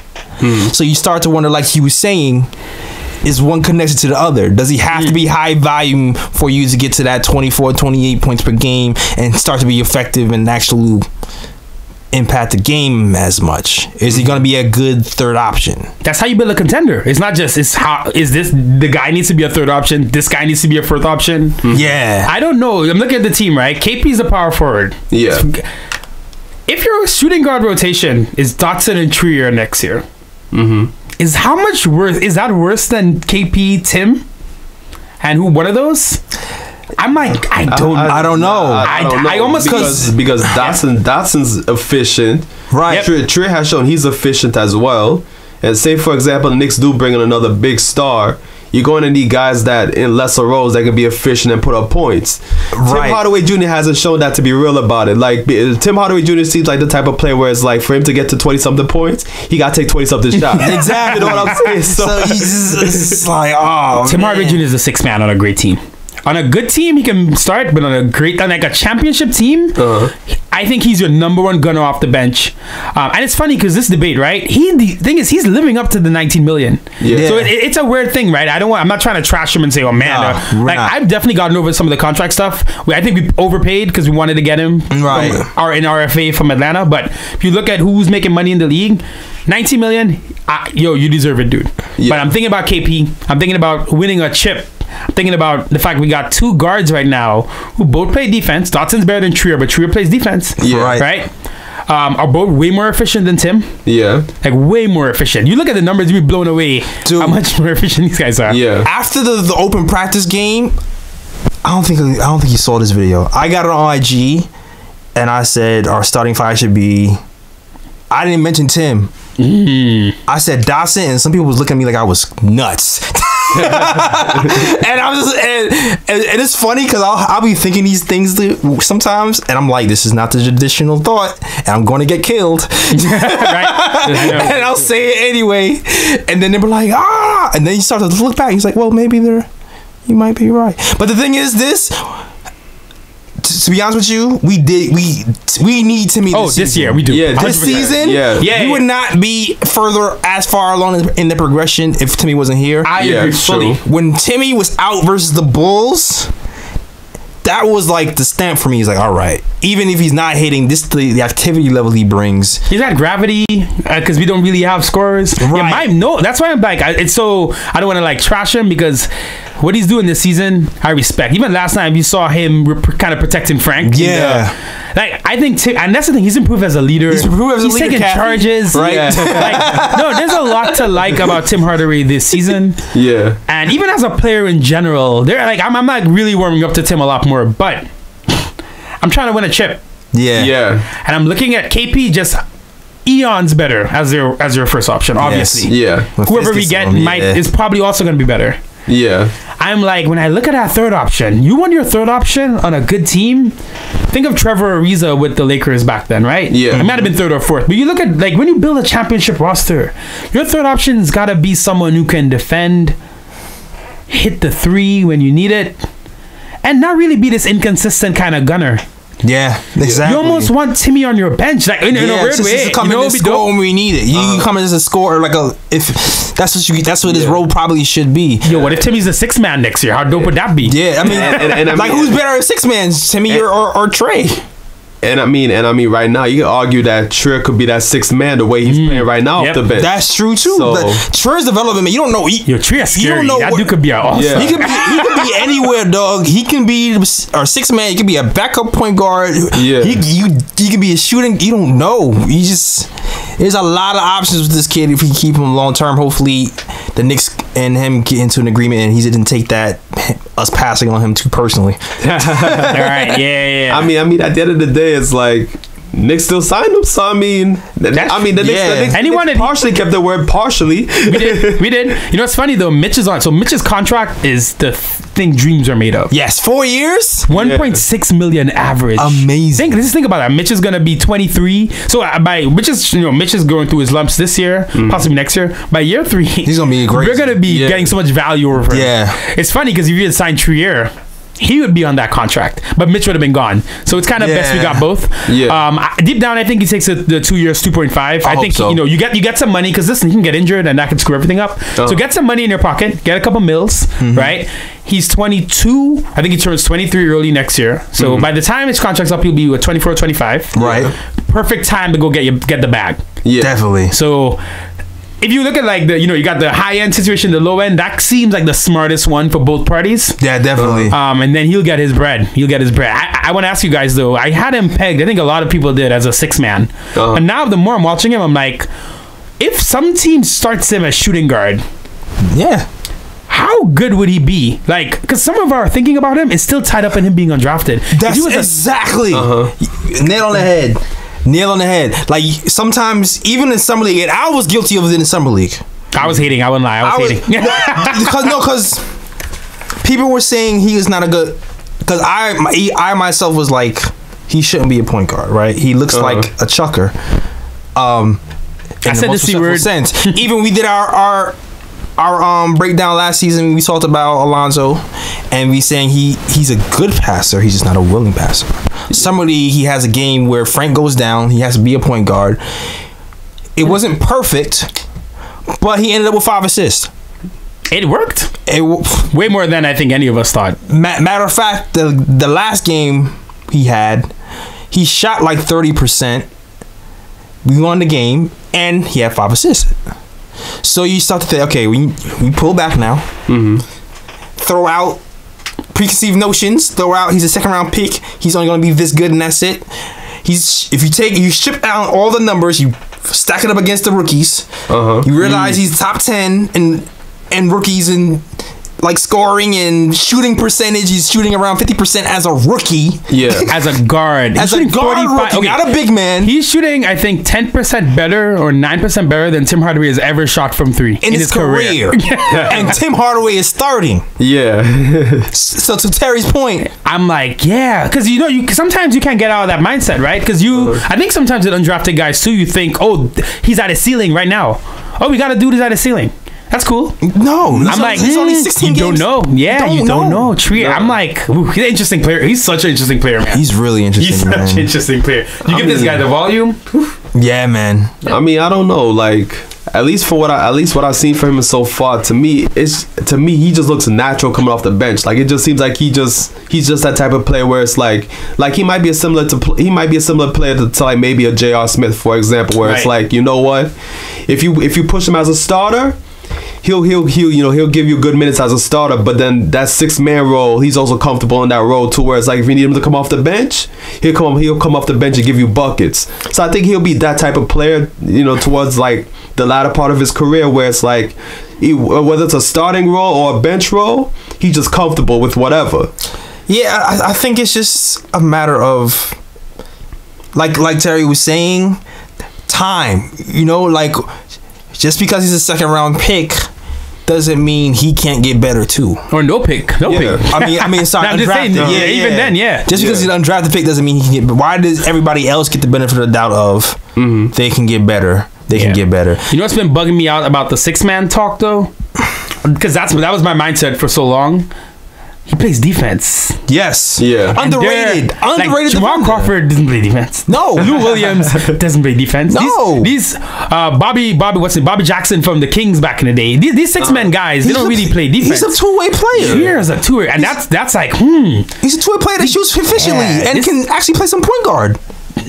I would love in this season. I definitely want to see the team play without Tim. Just because I want to see things. Yeah. I want to see... Listen, those last 30 games, if we're not in the playoff race, I really want Fizz to start experimenting again in terms of, like, what could happen, what could not happen. I want to see Tim kick a couple of games off. I want to see what a Dotson Trier, combo works at as a starting and backup. I want to see what a Mudiay Frank, if Frank's still here, works as a point guards. I want to see how is KP going to play with Mudiay? Because listen, if KP and Mudiay don't mesh, Mudiay's gone. Forget all this love. Well, of course. Anyway, is that the hate talking, or is that? I'm just saying, all these dudes. I mean, at the end of the day, like, KP is the one guy Knicks ain't moving. Period. So like, if you can't play with KP, forget about it. You're not staying. Yeah, you're not staying. This kind of flows naturally right into the lineup conversation I went, which is. So how do you like the new lineup that we have so far with Mudiay? I know Knicks fans, including me, was trashing it. You thinking this is gonna be a layup line with Mudiay? Me too, man. And Tim and Enos Canty? You're like, oh lord, it's just gonna be like a chin chin. You need to remember the old Bugs Bunny cartoons when they was like dancing through the dancing to like dancing the home plate. Yeah, this is gonna be one of those. Like, how do you? Are you giving it up, man? Are you giving it up? Or are you still looking at that stat? You know the stat I'm talking about, right? With the Frank group, right? Yes. The +8. Yes. Yeah. I mean, shoot. I mean, against the Bucks last night, they were like a layup line because every time the Bucks went out to like a huge lead, it was with that starter lineup on the floor. But overall, like, it's tough to really be against that starting lineup right now because when you're winning. It's not just that though, but like they actually start games well. Like the Knicks actually in the game to start, you know, where before Fizz went to that lineup, like Knicks were falling behind by like all 10, 15 points in the first quarter. And when they try to come back later, you know, lead is too big to overcome. So I think from that standpoint, it's like you can't really complain about the starting lineup right now. You have to go with it since they actually keep you in games early. You got to go with it. Now that Frank group, right? Crazy defensively. Yes. Crazy defensively. But I touch on Frank real quick. I don't know if Fizdale thinks Frank's a point guard anymore, and then he won't ever go back to that group. I think he has to be a point guard. I think he has to be the backup one. I think Muday's earned the starting spot. Yeah, I think 100%. He's cemented. He's earned it. You got it. Yeah. Go crazy. Yep. So this lineup, you definitely got to keep it. I think we won 4 games with this lineup. Right? Yeah. The other group, because the Frank group was 3. I think they were 3-6. The Frank group over 9 games. This group, I have it on top of my head, but I think they just crossed 9 games. Maybe they're at 10 games now, but I think we might be 4-6 or something like that. So Fizz is going to run with this group, and his Zonia actually has been playing decent D. At times, yes, and that's the truth. His length, you can see him at times. He's battling, so you can't. But that's the next one because the last move, the last frontier, is Kevin Knox starting over Hazonia, and does Fizdale. Because what Fizdale hasn't done so far, he's never singled out one guy as a problem in the starting lineup. Yeah. He's kept, even when I think he knew it was one guy. That's actually kind of smart. He would bring out like 2 guys just as cool. I think this happened to Dotson. I think he brought Dotson and Frank and Mitch out together. Yeah. Right? Where it might have just, a lot of that time, it probably was only Frank to people. And a little bit of Mitch, because Mitch was getting crazy. You think it was like a little like a PR thing, kind of like to throw people He's been smart. Off. He's been smart. But now that we've kind of like, we've done so many... We've run it so many times, right? Different lineups, whatever. I'm looking at the 5 right now. I think you got to start Cantor. Just because Mitch is too much foul trouble. He's throwing off the balance too quickly. Vonleh, that's our best player so far this season. Yeah. Tim Hardaway Jr., you know he's going to start with him this season. Mudiay's earned it. That's the 4. You could really lock those guys in. Yeah. It's his own. You think it's time for Knox?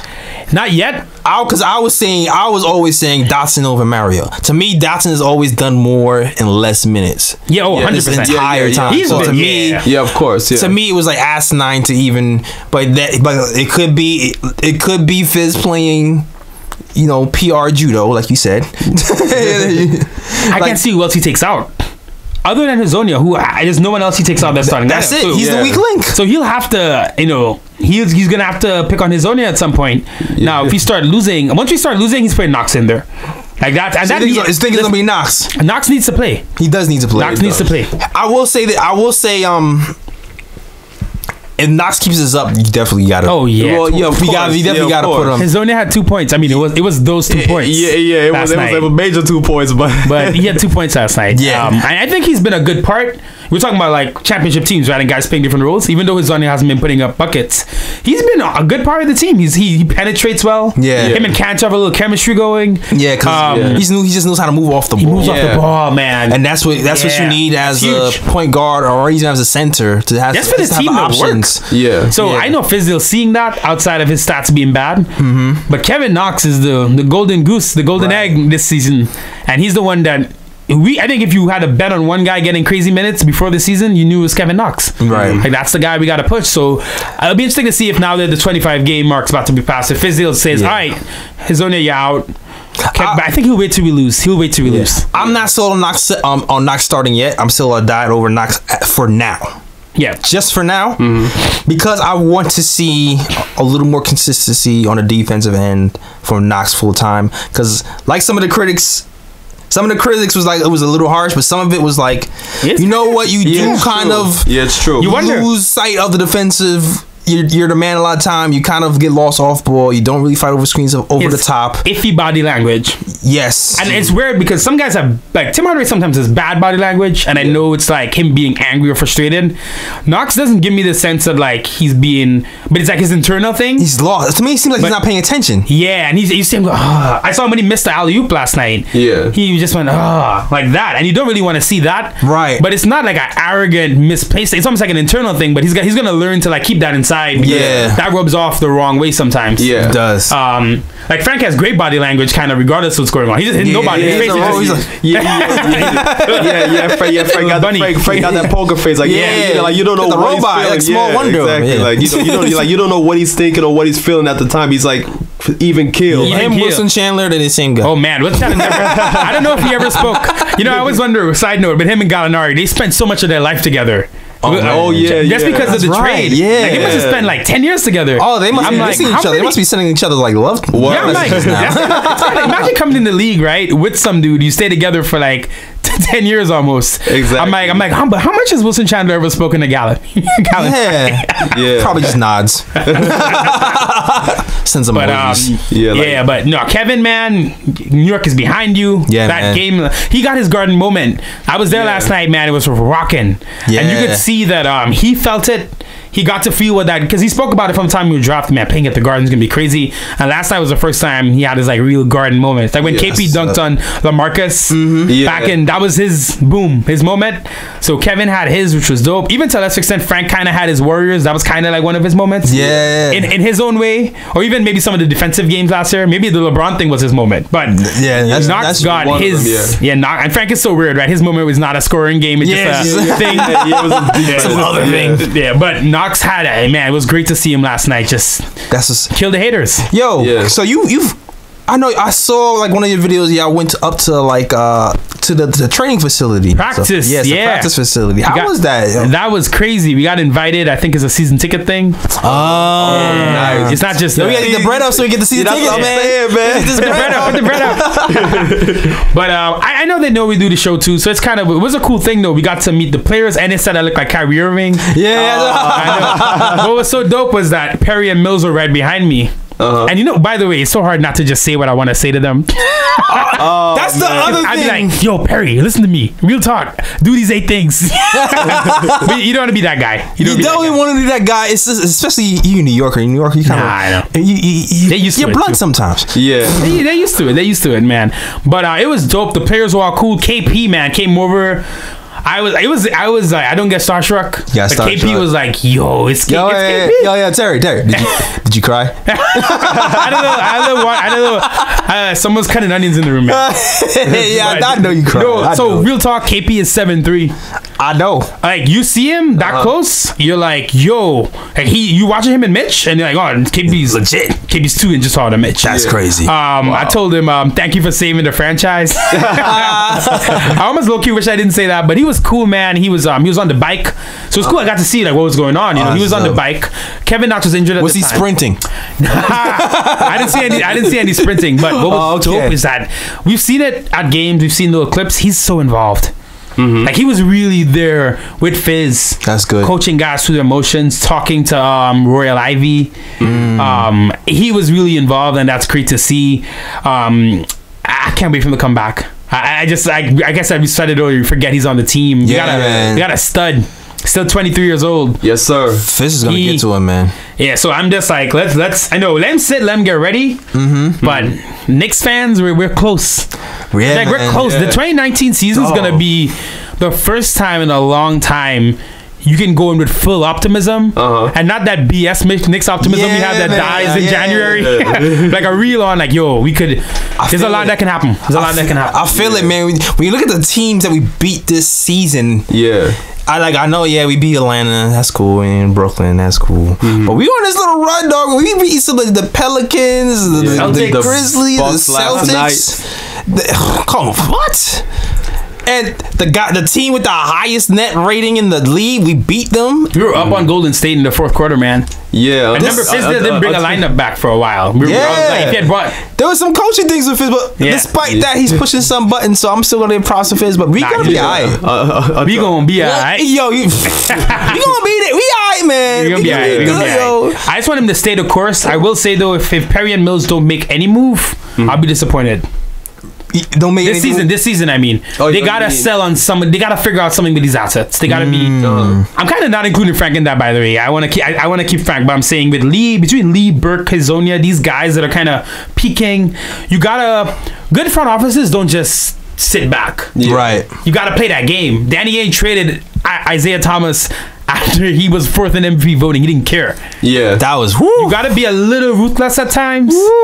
And that's how you become great. You know what I mean? We have a year where we could set ourselves up for 10 years of like dominance. No, we can't. If we do it right, we get the right draft pick. Get the right draft pick and the right players. Signing, move the right thing. So last year, I still feel like with the Lee O'Quinn thing and Willie even, I don't love what they did.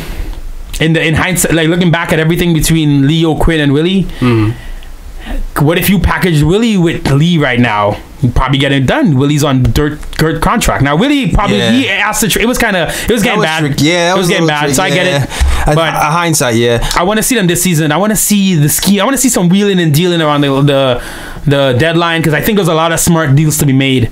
I can see it. I can see it. I can definitely see something like that with a Burke or his own year or somebody getting moved for some more picks or cap space or something.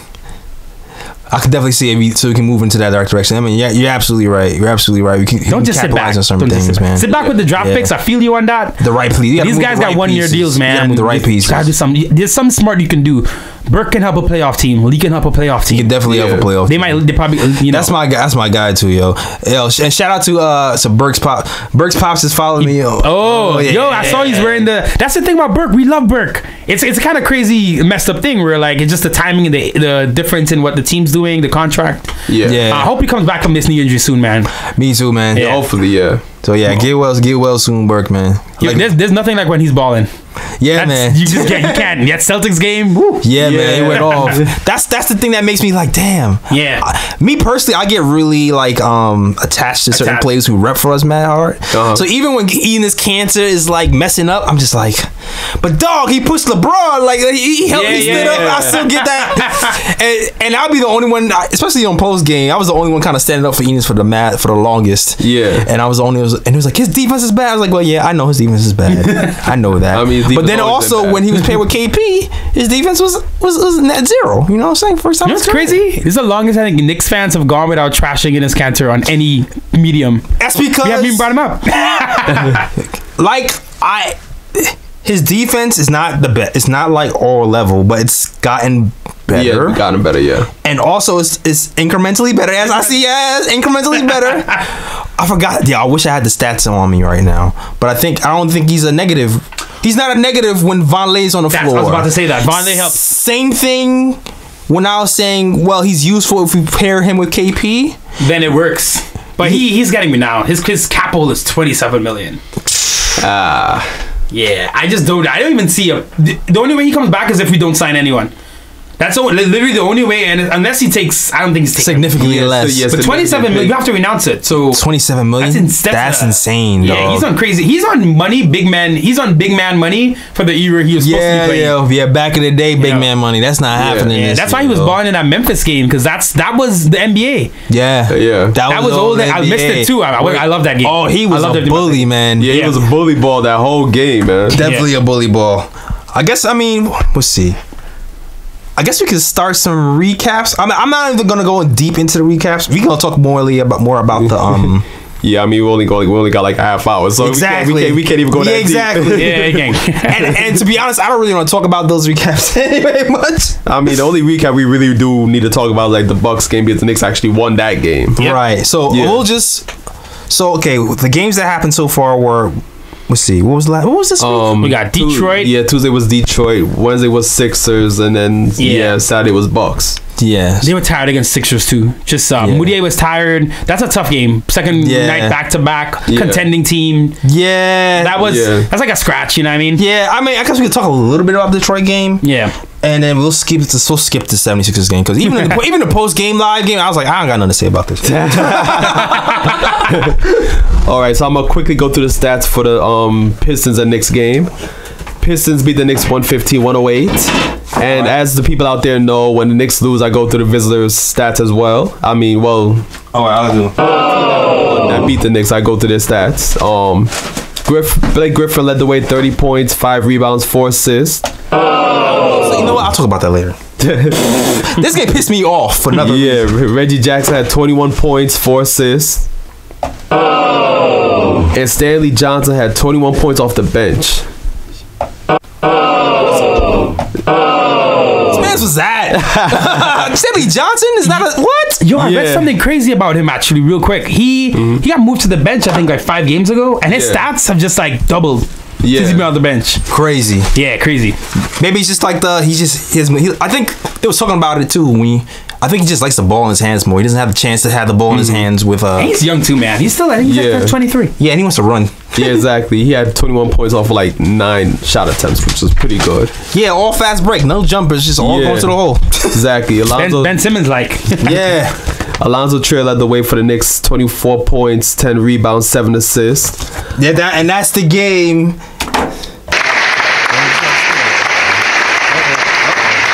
Point guard now. Yup. And it looked like it's working. He's getting after it. It's like, Yup. Watch out. Yep. Tim Hardaway Jr. 19 points, 6 rebounds. I mean, yeah, your boy Damian Dotson, 17 points off the bench, 6 of 8 from the field. I'll clap for that. Even though like those 17 points, like I think 15 of them were in garbage time, and he was just like, I'm just getting my points. Yeah, that's all I'm doing. And Enes Kanter had a double-double, 16 points, 14 rebounds. Now the shooting stats. Knicks shot under 40% that game, 33% from 3. The Pistons shot 47.5% from the field, which pretty much sums up the game. Exactly. Yeah. And the Pistons outscored the Knicks in the paint 56-38. This is the thing I want to talk about. The points in the paint, right? Oh, man. Yeah. Listen. Half of those points in the paint were the Knicks' fault. And I feel like the other half were the refs, dog. I'm not even gonna lie, man. The refs is like the 6th man of the year on that team. At least for that game, dog, man. Like Stanley Johnson was carving us up on the fast break. We couldn't stop the fast breaks to save our lives, right? That was one of the biggest problems. Second biggest problem, well, of course, is Blake Griffin. Yeah, couldn't stop him. Yeah, Fizdale seemed to not. He didn't want to double. Like, I don't know if that was like a teachable moment Fizz move. he's been having those. Putting Timmy on Karis LeVert. Matter of fact, did Blake Griffin like foul out like 2 Knicks players that game? Like he fouled out Barley and Robinson. Exactly. Yep. And that's the thing I want to talk about with the rest, man. The type of calls Blake Griffin was getting that game when I don't even think Jordan was getting those calls, man. Man, it's like some of the Giannis calls last night. We get into that game, but yep, that's one thing I just can't stand about the new rules. This whole freedom of movement thing. Yeah. I know Blake's fouls weren't exactly that, but just in general, these ticky-tacky fouls. Yo, man, like the Knicks players were giving him fouls for breathing his air. They're like, oh no, we can't have that. Yeah. Hold your breath when you're around break, bro. It's like, damn, so like, can I breathe? Can I live? Can I live? Like, it's like, I know Jay-Z. He's like, can I live? Like, so I mean, that's the biggest thing I really want to talk about this game. And Alonzo Trier's point guarding. Yeah, great. We kind of already stated that earlier, so I won't get down to more. But overall, womp womp womp womp. That was the game I wanted. That was the game I wanted, because when you looked at the schedule for that week, we was like, Detroit. Well, that's the game. We gotta get that. That's the game you gotta get, right? Yeah, it's the game. We have to. Because I mean, like we pretty much predicted, that next game against the Philadelphia 76ers was gonna be a wash. Yeah, back to back against the 76ers. Not happening, right? And then the Bucks game. Well, you actually said that we was gonna win it. Yeah, I did predict that. But you went on that limb, and I was just like, nah, dog, that ain't happening. Listen, we played them well in Milwaukee earlier this year. Trey Burke went off that game. Remember third quarter? He went ham. And they killed us late. I think I was having PTSD. Like every time we play the Bucks, last minute some craziness happens. Yeah, Greek Freak usually kills us at like the last minute all the time. Giannis has 2 game winners against us last 2 years. Yes. Both in January, February, I remember. Yes. That was the time. But even last night when he started backing down Dotson. Yeah. I remember the Lance Thomas one he did. Yes. Yeah. Lance Thomas one. But I don't know if it was the scheme. Oh, I'm getting ahead of myself. We'll get into that later. All right. And then the next game. Oh, the 76ers game? Yeah, this is going to be like a real... Yeah, like real quick. Yeah, just to say we did it. Yeah. All right, so 76ers beat the Knicks 117-91. As we said, wash. Oh. Joel Embiid led the way, 26 points, 14 rebounds, 7 assists. Yeah. JJ Redick, 24 points. Killing us off those screens. Yeah, Dog, screen masters though. Frank had a tough to that. Frank, Yeah, I don't think. And I have something to say about that too. Later, Ben Simmons, 14 points, 8 rebounds, 7 assists. And then I don't know whose man's is this. Korkmaz off the bench. I think it's Cantor's Turkish teammate. 11 points off the bench. Oh man. And Muscala had 10 points, 8 rebounds off the bench. Yeah, Korkmaz, is it? Yeah, Korkmaz. Yeah, he went ham in summer league one game, I think, this year. Oh yeah, he had like 40, I think. Yeah, that dude. That's the NBA dude. Dudes can get hot. Yeah, can get hot. This is like the only game Mario played well. Yeah, the Knicks. Yeah, just about to get to Knicks stats. Mario Hazan just 17 points, 5 rebounds. All right. Since we don't mention him, it's me, Mario. Gotta do that. Matter of fact, speaking about that, you saw how the Knicks Instagram page stole that from us? Because one of the They did? Yeah, because one of the posts they had, I think they showed a picture of Mario Hazanja when he dunked on Giannis, and their caption was, "It's a me, Mario." Oh, the streets is watching, dog. Word. Streets is watching. When Give credit where it's due. Yeah, when MSC Networks followed us, I was like, what's happening? Pass the check, son. Exactly. Nah, follow us and unfollow us. Enes Kanter had 17.6 rebounds. All right. I mean, he was giving Embiid some problems, man. Yeah, he was. He was. I mean, he had look like a lightweight. Christmas game last year. What 20? Was it 20? 2020. Was it like 31 and 26 or something crazy? It was something real crazy. Yeah, some crazy. Yeah, like He plays well against Embiid. You give him a center where he doesn't have to run on the perimeter. And this can still ball. Yeah. It sucks the league kind of moved on from him, you know what I mean? It's a struggle for a guy like that. Yeah, definitely. Yeah. And Dotson, your boy, had 16 points, 4 rebounds off the bench. Is that the first Dotson game? I think the 76ers, or was it the Pistons? It was the Pistons, I think, because... Wait. I don't know why my head... When I say real, I mean like where he was like killing it. I feel he like was killing it? I feel like the Pistons game was the one that like they were like, oh, okay. This dude's about to be really in the rotation now. Yes. I feel like, right? Yeah, it was a Vale got into foul trouble, and then Dotson ended up coming in. Yeah, late. I feel like late Dotson was just hitting shots. Right. Yeah. And then it was like, oh well, why is? And then then the next game, Dotson came in pretty early. I think it was the earliest he came in. I think he came Right. Yeah. in, and it was like, oh, he's back in rotation now. He came in like in the second quarter, I believe. Exactly. I think that was the first game where Dotson came in before Frank, maybe. Yes. Yeah, and where like Fizz kind of made that switch. Yeah. Dotson's productive. Very efficient. That's something we just go. Frank can't leave Frank out every time we talk about anything else. But that's what Frank's got to learn to do is find a way to be productive no matter what. Yeah. I see Frank give up rebounds to teammates just because he doesn't care. He's like, oh, we got the rebound. It's team. But Dotson, you watch Dotson. Dotson's like my board. Yeah, mine. Nah, he goes after it though. He knows how to stay productive, man. Him and Trier. And there were some pretty alarming stat differences in this game. Oh boy. Oh Lord. The Knicks shot 35% from the field, while the Sixers shot 54%. Bruh.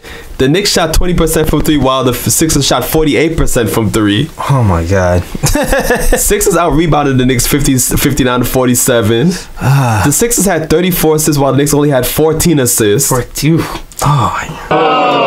As usual, Knicks got outscored in the paint. Sixers had 56 points in the paint, while the Knicks had 48 points in the paint. Oh man. Rough night, contending team, second night back-to-back. I want to see... That was our first game against Philly this year, right? Yeah. Yeah, first game. So we probably we got 4 games against them. Yeah. So 3 more. So I want to see how that plays out. The response, yeah. I definitely want to see what's going to happen later. Yeah, and the only thing I got to say about this game is I saw people getting on Frank for this game because because they thought that he was playing bad defense on Reddit. Yo, stop it, man. But this is why I say you can't really blame Frank for this game, because let's be real about it. When has Frank ever been put on a pure shooter that runs off screens the way Redick runs off screens? Yeah, this now, yeah. And that's team defense too. That's team defense too. That's team defense. Because definitely. you can't beat every screen. And Frank's great at getting over. That dude fights. How many? I know early in the season when he was playing a lot more. I think he was leading. At some point, I'm like, he has to be leading the league in offensive fouls drawn from him fighting through screens and him getting pushed and them giving it the other way. Wonders how he's getting that shoulder injury. But yeah, like Redick is probably like the smartest screen user in in the NBA probably. Yeah. At this point. Yo, props to JJ Redick, man. That dude made a career for himself. So I thought most he could have been Jimmer for that. Definitely, Yeah, he could have man. been, yeah. Definitely, like Tough. he seemed like he got better. He did. Yeah. Like as a vet, you don't really see that. It's like, oh, you're 15 and I've learned something new. All right. It's like, damn, you got more productive. And Forgetting how he was a Duke. You know what I mean? Jake got a tattoo now. He's living in Brooklyn. You know he lives in Brooklyn and drives to Philly, right? What? Yeah. Oh, wow. Yeah, he does. I think he bought a crib like last year, and when they signed him, I think he bought it in Brooklyn maybe before it happened. And he's like, all right, close enough. Yeah. All right. I never actually ever gave him like an opposing player an applause, but me for doing it. All right. But yeah, Redick, like you were saying to your point, to defend a guy like Redick, that's team defense. Yeah. And you need high IQ guys and high effort guys. Yeah. They're gonna cover. They're gonna help. Watch when he's Cover going back to around their man. that circle when Yep. he's running. You gotta keep moving like all on a string. Yeah. If you don't have that, we got some good individual defenders. We're far from like a real team defense where we're locking in. That's gonna come with time and with experience and age. So that's a tough match. That's a tough team. Yeah, man. That's a tough team. Yeah, lay off Frank on that. And man. Jimmy, but Jimmy Butler now. Yeah, Jimmy Butler shut down Timmy too. Yeah. Oh, yeah. But yeah, we're gonna move to the next game. Yeah. We don't want to talk We're gonna about move with something more light. Yeah. More fun. So the Knicks beat the Bucks in overtime, 136-134. We did that. Gotta get the Trinity horns. Right, Exactly.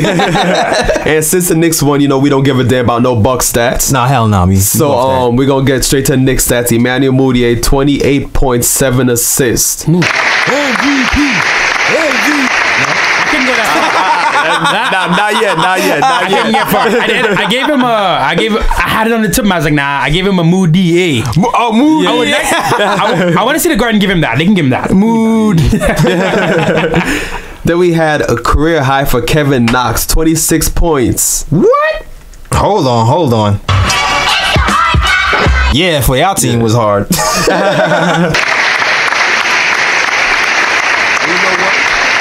Props for Knox for chucking it up. 12 3-point attempts? My God. How many did you make out of 12? 5. That's good. I mean, that's 5. I think he shot off the top, cut 45% from the field. 45? Yeah. That's elite. That's all-star numbers. That's Derrick Rose numbers this year. Your boy Damian Dotson, 21 points, 5 rebounds, 5 of 5 from 3. Free dot, god damn it. Free dot forever. Ever. Contested jumpers, man. Free dot forever, damn it. You're not going back. I ain't never going back. Stay dog. ready. He's not Stay going ready. back. Stay ready. So you don't gotta get ready. That's what we always gotta say, man. Tim Hardaway Jr., 21 points off 8 of 22 shooting. But this is what I liked about Tim Hardaway Jr.'s game. The 8 assists, baby. Yeah. I looked at the scoreboard on MSG. I was talking to you guys about this before. It's hard to keep track of what's going on. And I'm like, he has 7 assists? Nice to see. He had what game earlier this season where he had like 8 assists career high? Brooklyn, was it? Yeah, it was the Brooklyn game. Yeah, so you seen, listen, like I said, we said it. There's issues maybe long term, but you can't fault Tim right now, man. He showed flashes. He shows flashes of pass. Even last season, he showed flashes where I'm like, yo, you can pass the ball pretty That's good. being a complete. That's learning to become a complete player. Yeah. And we had Noah Vonleh, 15 points, 5 rebounds. He was perfect from the field too. 6 of 6, 3 of 3 from 3. Yo, was that perfect from the field as well, Steve?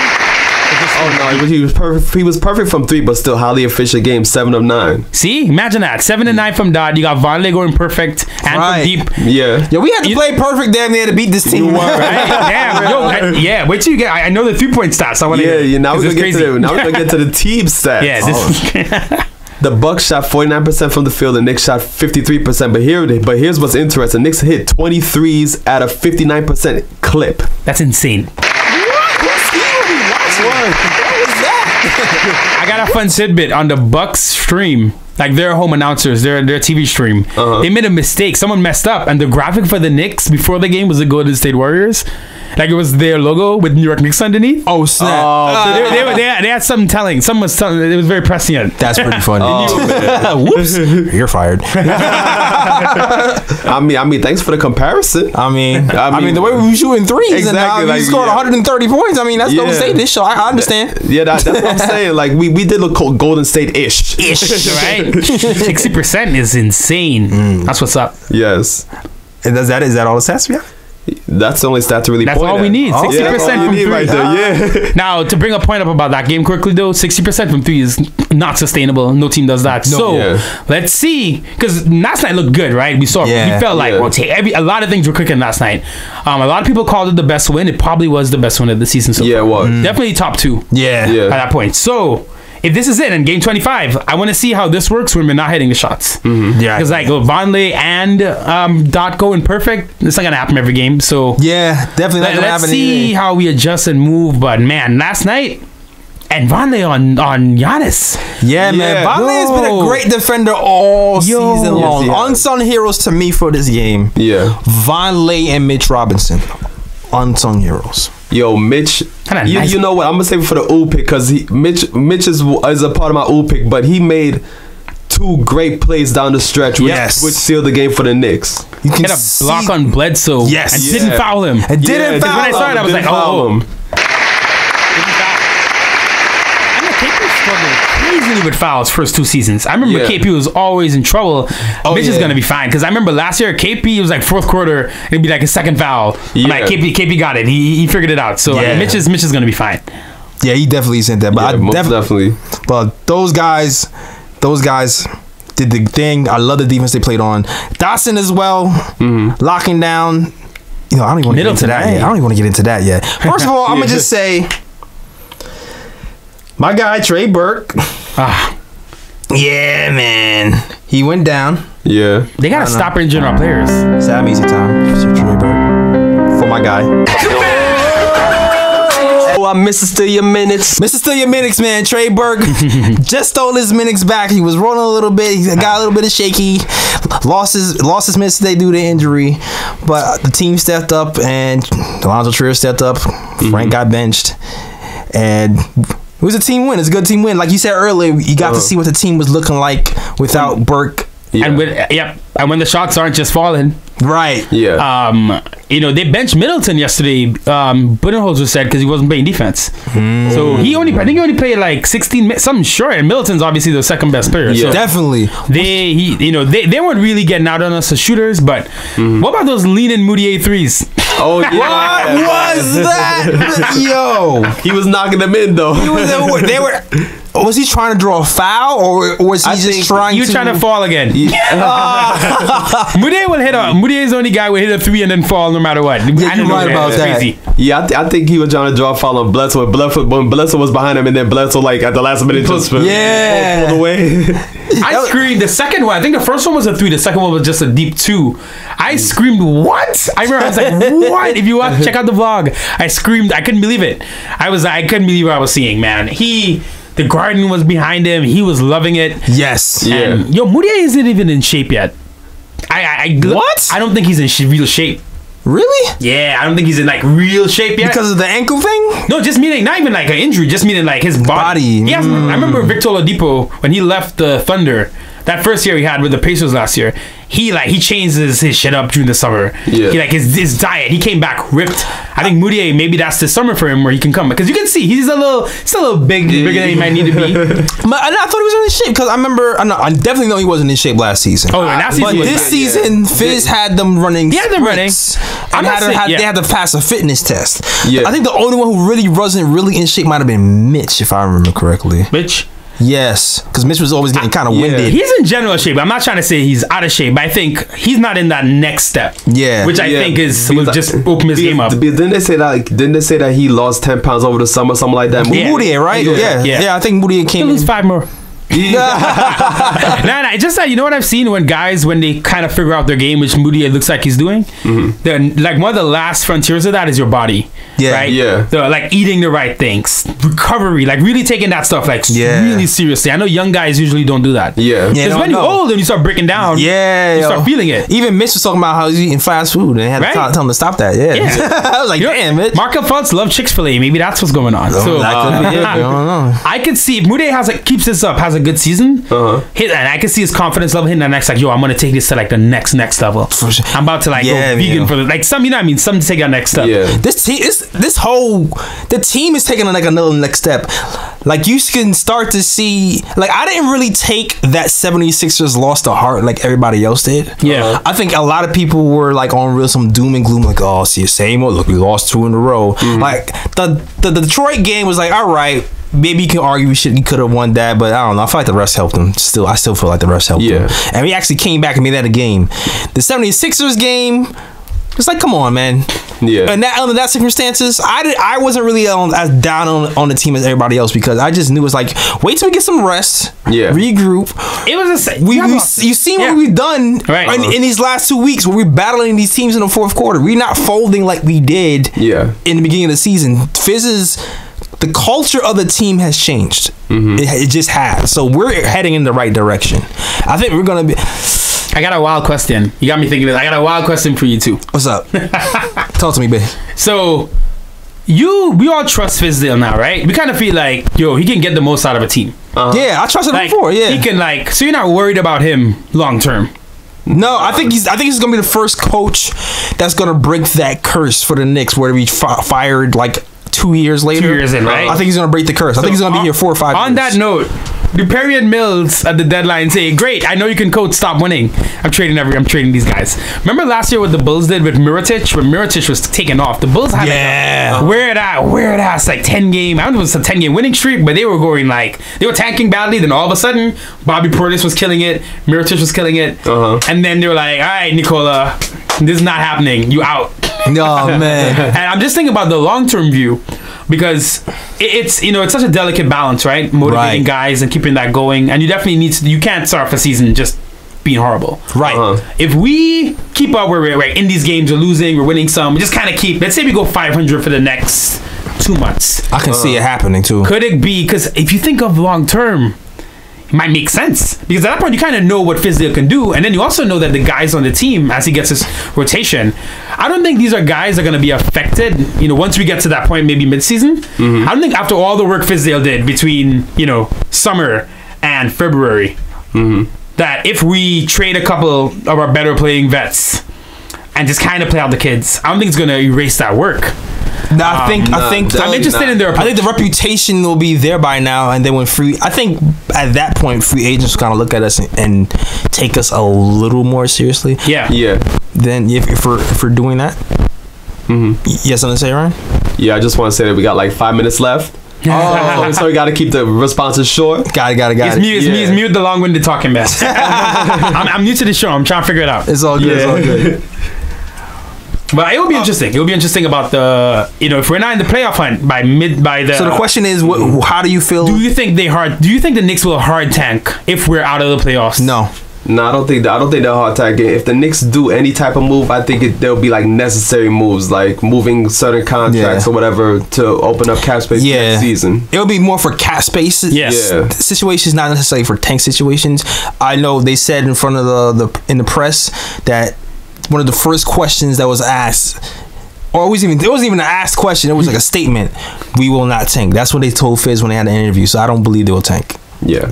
Nah, not purposely anyway. They're always gonna try to win. Yeah. But yeah. Now, we gotta go through these Ohhh Picks and these bro picks pretty quick. Nah, we're gonna go through regular pace. Shout out to Dash Radio. I'm sorry if it goes over a little bit. Yeah, it's a great show today, though. Word. We got lively conversation. Lively conversation. I'm sure everybody enjoyed this conversation and enjoyed all the topics and all the viewpoints. It's great to have some different guests and different blood in here to see a different perspective. I love it. We gotta do this a little more often. We gotta definitely have you back too, cause oh man, I'm enjoying it. It's fun. It's fun. I can talk Knicks all day. We do it all the time. Yeah, exactly. Yeah. But now it is time for our favorite part of the show. Ohhh Picks. Yes, Ohhh Picks. Top picks of this week.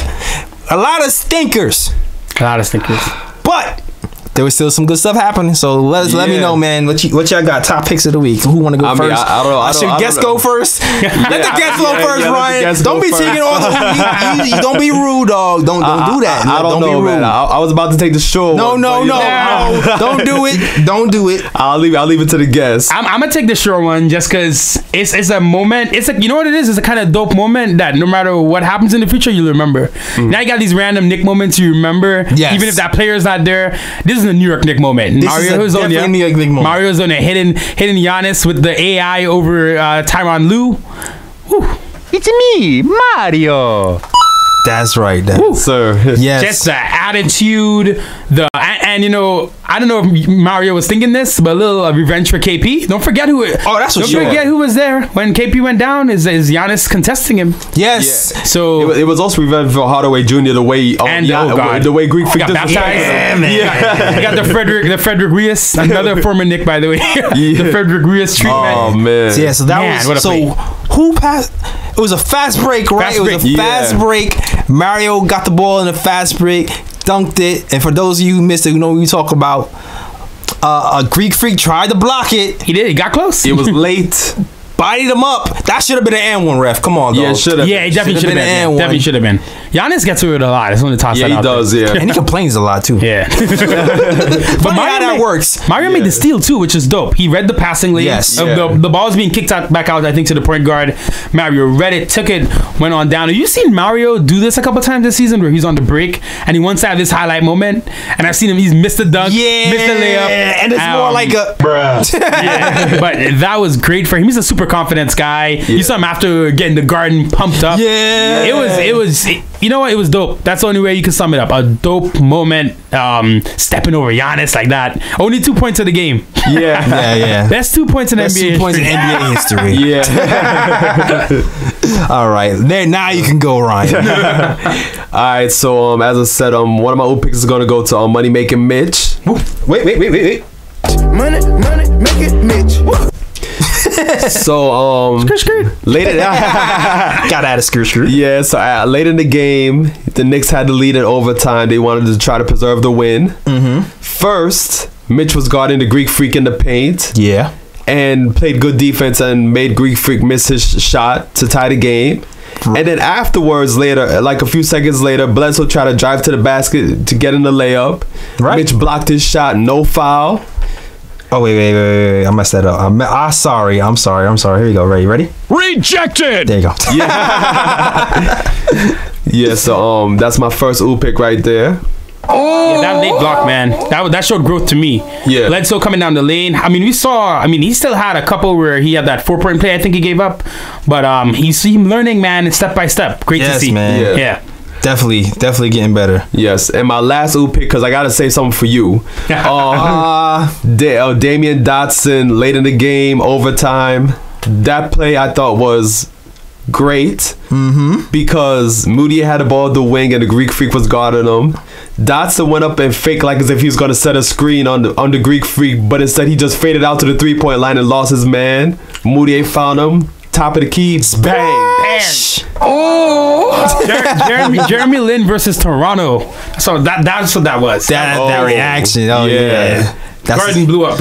I can imagine. Oh man, I can imagine being there when that happens. Lord, listen, Dot's gonna be making playoff shots for this franchise for a long time. Yeah, we better re-sign that, man. This is last season. They got one more year. He's on 1 million something too, man. That's gonna be another one. That's a value deal right there. Word. So.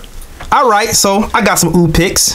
First one, I'm gonna pick one no one even talk about because it happened in a crap game. All right. Noah Vonleh gets the rebound, starts the fast break, dribble, goes over the half court line, surveys the court, realizes, I'm still all alone. No one's picking me up. Dribbles. There's still no one on me. Bangs it and scores. Coast to coast, Vonleh acting like a point guard out here. His ball handling, man. Remember that preseason game against the Wizards against Jason Smith, who he just went and I didn't think he counted, but he just like yammed him on him. Yeah, and it was like, oh, yeah, I remember that. Damn, he's been Yeah, the boy. Man, I cannot give him enough props. Yeah, he just needs to calm down a little bit. Once he gets to the rim, he picks up a little offensive fouls, but he got it, man. I could see him improving on that next season. Yeah, and taking that to even another level, man. Bargain price, Julius Randle. Yeah, bargain price. But Blake Griffin. Let's see what the bargain is, though. Yeah, bargain price Blake Griffin. He can shoot threes. And my next Ohhh pick, I'm surprised no one picked this one. It's the booty pick. Shit. Game on the line. Who has the ball? Oh yeah, I know. No other than Mudiay. Yeah, I know where you're going. Hitting his three, he uses his Mudiay. He goes pull like I think it was like a curl. He curls. Yeah, his man off. Curled off. Jumps up in the air, shoots a shot. He gets bumped a little bit. The ref doesn't call a call. Doesn't call a foul. But uses his booty as a shield. Falls a little forward, shoots it. And it goes in. Yeah. Oh! And Mudiay had some crazy plays. Mudiay had that layup to the rim. He had another one that was an and one. Oh! I'm watching this game and I feel like I had an outer body experience. I'm like, I actually want Mudiay to run down the court and shoot I'm like, I want him to shoot a contested jumper. It's like, give Mudiay the ball. I was literally like, yo. Did I just say that? Did I just? I'm like, am I calling for a heat check for Emmanuel Mudiay? Yeah, that's exactly what's happening. 37% career shooting Emmanuel. ISO Moody. ISO Moody. I'm so moody. I love it. I'm so moody. ISO mood. Oh, we gotta get something popping with that. We gotta get something trending. We gotta get something. I'm thinking about shirt ideas from you asked about it on Twitter, right? You the couple weeks you're like, should I get Mudiay? Should I make Mudiay? Oh yeah, Moody merch coming soon. It was like, nah, dog. Now the people are saying, yeah, oh man, go for it. Pull the trigger. Props to him, man. I know CK2K. I know I got you, CK. Left for Dead, he's showing it. He's Left for Dead at the end of last season. Yep. Word. Now we are going to go to the other favorite part of the show. The bro picks. Bruh. Actually, I think I have a bro pick now. I didn't think I had one, but now I think I have one. All right. So I'm gonna start it off this time because I don't think anybody's gonna mention it, so I don't think I'm in danger. This one goes to. It's me, Mario. During the 76ers game, I know he had a pretty good game. But before he warmed up, something went a little awry. You know, as Terry kind of mentioned earlier, when he has those little fast break moments, and I think he sees it in his brain first, and he's like, "Oh, I'm gonna go left. I'm gonna cross over right. I'm gonna go to the hole. I'm banging on it. Yeah." And what happens is he gets to the hole, and the defense just shifts, and it doesn't quite work out like how it does in his brain. So he kind of got to the hole, and he's like, "Oh shoot, I don't have any options." Turns around and tries to pass it to a player at the 3-point line. But unfortunately, the pass doesn't really get to the player. It kind of just gets to an audience member, a fan. Oh, man. Sails clear out of bounds. Oh, man. Bruh. For a turnover. I mean, it worked out in his head, though. Yeah. That's my bro pick. Y'all can have at it now. All right, so as you know, I'm like the bro pick king. Wait. Let's let Terry go. Let's let Terry go. I got a general one about not even on the court stuff. I got a quick one. Tim Hardaway's ball handling in the clutch. Bruh. Oh, Lord. Bruh. That's a bruh for every time he almost blew the game or blew the game in the fourth quarter. What is happening with this ball handling in the fourth quarter, dog? And then last night he's playing point guard, and there was a play. I can't remember if it was fourth overtime. It must have been the fourth. Dribbled in the lane and just threw this dumb pass, and someone picked it off, and I screamed. I was like, "What are you doing?" I've seen this too many times. I saw it against the Pacers, against the Bulls. Him getting stripped in the clutch or just making a baffling decision. And what really is crazy about it is he have these amazing games. Yes. And then totally throw it away with two of the simplest like mistakes in the clut's like he forgot how to dribble. Like the Monstars took his talents for the fourth quarter. Took his little super juice thing. Yeah, he's throwing away these great games with just like two like dumb plays. Annoying. But my general point, real quick, is the New York Knicks fan base and media chill.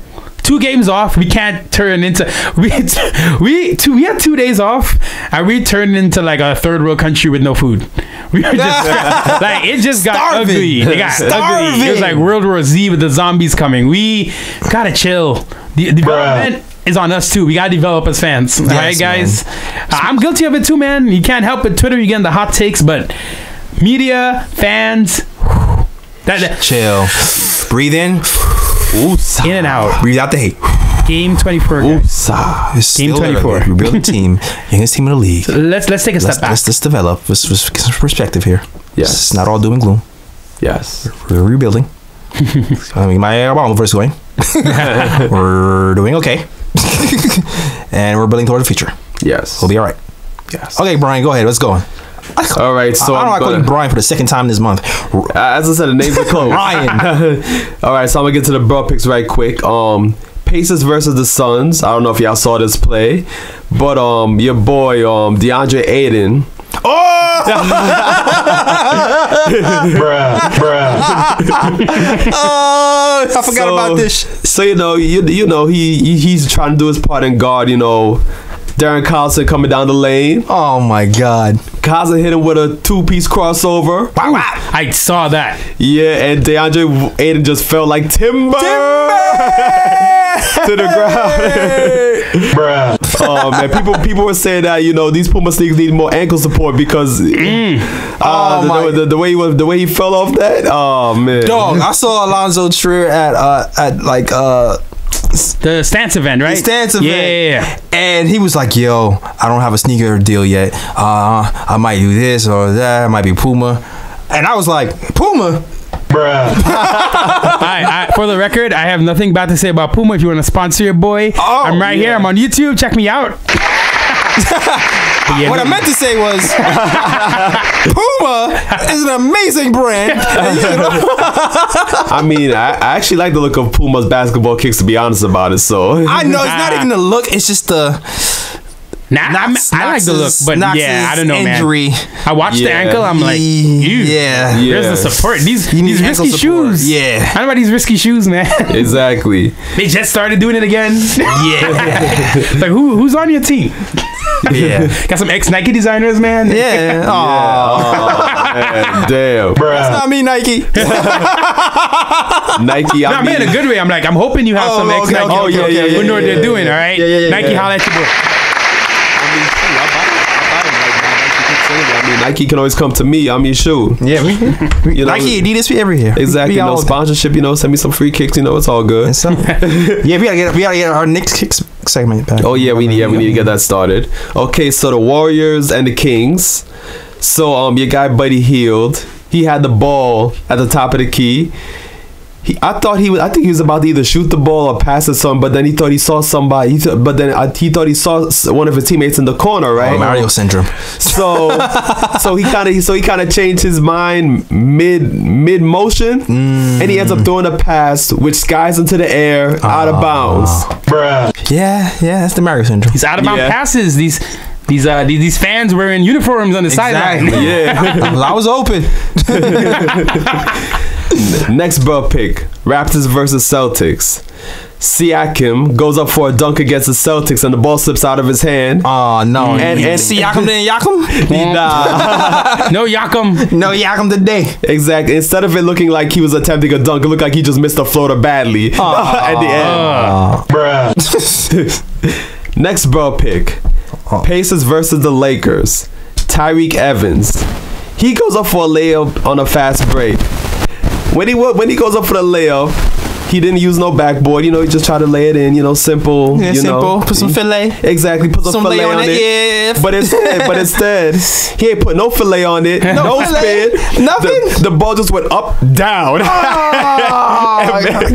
And missed the rim completely. Damn. Tyreek Evans finding gravity out here. What goes up? Exactly. Must come down. Oh man. I don't know what song that is. That's a T-Pain joint. And my last bro pick, And this is the whose man's is this pick. Whose man's is this? Man's is this? Matter of fact, I think Shirts available. exactly. Matter of fact, I think this dude is a whose man's is this MVP so far this season. MVP. Andre Drummond against the Knicks. Y'all must have saw this play. Bullock was going on a back cut towards the basket. Drummond tries to feed him. Instead of throwing a regular pass, he throws a fancy underhand pass, misses Bullock, and misses him completely. And basically, the ball was nowhere on target, and the ball just passes by Bullock after he already ran by the pass. These big men. You are not Nikola Jokic. Stop it. Yeah, Stop it. Get on Stop. point. You are not Vlade Divac. Stop it. Exactly. like Drummond. Act your position, my guy. This position as basketball got him all messed up. Oh man. Yeah, word. All messed up. Stay in your position, dog. Not for you, dog. And that is the conclusion. Yes. That is it for all the Ohhh Picks. Yo, games this week. What games do we have this week? Ooh, We got the Wizards, the dysfunctional Wizards. Dwight Howard out for the year. Yo, we need. Oh yeah, with the gluteal injury. Wait. He has a what injury? He has an injury to the glutes.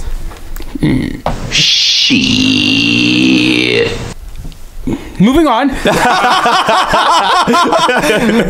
right, I was wondering. I was like, is anybody gonna touch this one? All right. we got Boston. Okay, so we got Washington. We got Washington on Monday. Yeah, the Wizards. Boston on Thursday. Away. That's good. We're back in the Garden. TD Garden. Yeah, and matter of fact, that's a game on TNT. So I'm kind of scared of that game because you already know you already know Shaq, Charles. They can't wait. Exactly. They can't wait. Oh, and man. not just that. I know Kenny got some love for us though. He got a little bit. You know, Boston though. After we beat them in the Garden. Oh, that's right. They about to be coming. They're coming back. They're gonna be, and they're doing a little better. Hayward had a nice game, 30. Oh yeah, and something did. His first kind of real game since he got back. Game, yeah. And Burke. And Burke is not gonna be back for that game. Yeah, we'll see how that spring. I mean, we got. You know what's funny? It's a shorter week. We got a Sunday game, but they got 2 days off after Washington. Okay. They play Monday. They got Tuesday and Wednesday off, which is good. Yeah. That's what's up. So probably get to Boston, chill, relax. Okay. Then after the Boston game, they come right back to play Brooklyn next week Saturday. Oh, that's a dub. So we got a nice decent week. And also Sunday we face the Hornets is back to back. Back to back. All right. So predictions for this week?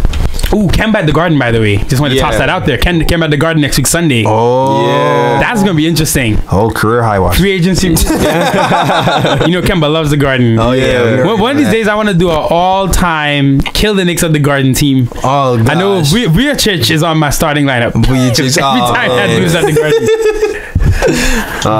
Interesting week. So I'm gonna say Wizards win. So we getting that one this time, right? Yeah, we at the Garden. We're gonna get that one. Celtics away. I think the Celtics are gonna want revenge, so I think that's gonna be an L. Yeah, that's what I'm thinking too.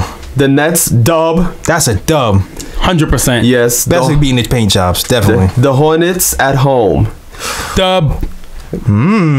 Terry kind of say that confident. Dub. Yeah. Said it with his chest too. Now back to back, but home back to back. Yeah, home. Just different, a little bit different. Home back, that is different. Yeah. Okay. You know, put the good vibe. Put the good vibe out there. Yeah, 3 out of 4. Yeah, 3 out of 4.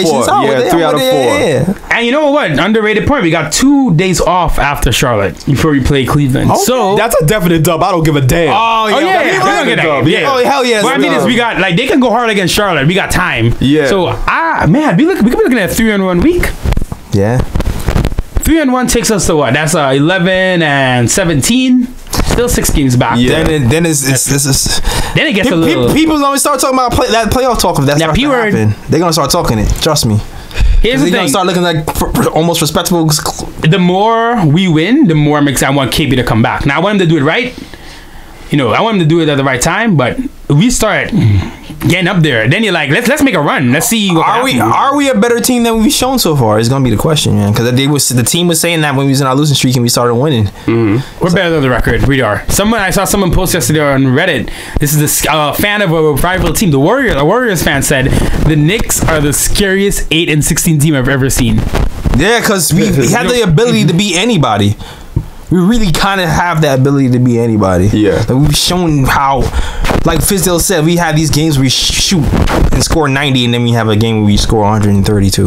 Yeah. It's like you just don't know what game from game to game what team's gonna show up. But And we've competed with every lineup. Isn't that kind of crazy though? Even when we were 1-4, we lost that close game to the Bucks. You know what I mean? We had that Heat game that was a blowout. With Frank's group, the Warriors game, we were in that game. We just kind of lost it at the end. There were a couple. KD decided to just go off. Yeah. Without that Herculean crazy KD, that was winnable. We were up in the fourth. Yeah, so definitely. We've been crazy enough with all this lineup change. Every single group has still been competitive. Now this group though seems to be able to finish, kind of take it to the 48 minutes. Right. Yeah. But man, this Knicks record, you have no idea where this could go. No, you really don't. Like you really don't. We really don't. I really don't. So it's cool to see. We just got to keep riding with it game by game. Yeah. And for you guys, you want to tank? Sorry, man. I don't know. We'll see what's gonna happen. Yeah. We'll see. All right, though. It's come to the end, man. It's been a great show. Yes. First guest of the season. What's up? I had a great time, guys. Yeah, man. Really glad. Really great show. Really happy to have you, man. Definitely gotta have you back. We definitely need to calm down on these Sunday games so we can have more guests. Right. We got Kemba. We got Kemba next week. So yeah, figure it out. Yeah. So I guess it's IG time. Yeah, IG time. Yeah. So we let you go last. We gonna let you go last. Shout out so you can get the lasting impression. Man. Yeah. Leave the lasting impression of people so people know where to find you and stuff like that. Exactly. Everybody knows us by it now. Yeah, everybody knows us here every week. Yeah. So you always go to the Nick of Time Show.com for all your blogs needs. There's a little store option. You can buy all the merch, like the Whose Man's This shirts, Whose Man's This, the Knox shirts, which I'm rocking. I had to rock because my man was getting dragged and he dropped 26 on your head. Yep. Had to do that. Also, follow us on Instagram, the Nick of Time Show, and follow us on Twitter, the KOT Show, and buy the merch. And if you're watching us on YouTube, you see all those links in the description. It's really easy. If you're looking at us on SoundCloud, all those links are in the little description place too, where all the links go. So yeah, that's it. So where can they find you, Ryan? They can find me at Sir G is Chillin'. Sir G is Chillin'. That is SIR. G is CHILLIN. And as JAL has just said, I'm the blog writer. I'm the writer for the podcast. Word. So just go to the website, thenickatimeshow.com, and there you can read all my work and everything, and support the cause. Word. And if you want to follow me at JLS Draws Things on my Instagram, you can do that too, because I draw things. JELLIS. I draw things. That's what I do. I do animation as well. If you want to just pop some, I do that sometimes. And you might get some inspirational quotes. I've been on my inspirational bag this week. There you go. There you go. Get the week started right. Yeah, man. You want to feel that? Get your chakra right. Get that energy right. Yep. Follow me. Motivation Mudiay Mondays. Yes. Mood Mondays. Mood Mondays. There you go. Mood Mondays. Mud, but that's what Mud's what Fizz been calling him, right? Yo, Mud Mondays. I'm actually thinking about. Let me shut up so I don't give all my ideas out on the air for someone to do before I do. But I have like 30 shirt ideas that I haven't even done yet. But I'm gonna try to hit them all. But now. All right. Shout out all your spots. Let everybody know where you gotta see your content. Definitely watch this guy's stuff. He's very knowledgeable, as you can see. Yes. Saw all the gems he was dropping in today's show. Go ahead, Terry. I'm trying to catch up with you guys. All right. He's so modest. So definitely the main thing is the YouTube show. We got season tickets, half season tickets. 22 games, but we get invited to some different games. We got different things going on, meeting players, stuff like that. Last night we met ISO Zoe, which was dope. Luke Cornett. So check out the vlog. Every week we are going to maybe one game, depending on how the schedule works out. If the Knicks are home, so you always see stuff posted. And check us out on Twitter. I'm crazy active on Twitter with hot takes. Very, very, very, very hot. And the hot takes, I can't stop it. So the YouTube show is NYK Terry and Tray, TERRY and TRAY. On Instagram, we're NYK Terry Tray. Same thing, no and, just NYK Terry Tray. Same thing on Twitter. So check us out. Yeah. Hit us up. You want to be in the vlog? Let us know. We're at the Garden all the time. That building's like I feel like when I go to my seats now, I feel like these are my seats. Yeah. I'm comfortable there. I kick off my shoes. I got my slippers on. Nah, exactly. But we're at the Garden all the time. So if you're ever at the Garden in the city, hit us up on Twitter. Let us know. We'd love to put you in there, interview you guys. But I want to give a shout out to you guys. Thanks for having me on. This was dope. Yeah, man. Thanks for coming. Yeah, true, man. We got the dap going on. Yeah. You can hear that. Oh, real quick, I got to shout out Luke Cornett because last night we met him at a meet and greet, and I hit him with the dap, and he knew what to do. Listen. Oh, my man been out in these streets. Listen. Gunshots, Luke doing a dap. Yes. Yo, check the vlog. I almost forgot what I was doing. I just went in, and Luke put his hand out for a regular handshake. I wasn't thinking. I was like, yo, what's up, Luke? You doing good in the G League? And my dude wrapped around him with the second part. Force is with you, Luke. Yes. Yo, I on the vlog, check it out. I zoomed in to show it. My dude is down. Shout out to Luke Cornett. Oh, man. All right. I see you. Love it. But yo, thanks for having me on, guys. Definitely do this again. Yeah, most definitely, man. I see the swag, Luke. Yeah. I see the flavor. All right. I see the Lowrys. Oh, man. Great show, guys. Great show. Yes. We will come into you next week. Same bad time, same bad channel. That is it. Good night. Peace. Peace. Peace and love out to where you're from, but all about the world they ever come. Say again, bright lights, big city, bright lights, big city. Gonna do what I'm supposed to do, represent for my New York City crew. Say again, bright lights, big city, bright lights, big city. York, New York, big city of dreams. I'm coming straight out. New York, big city of dreams.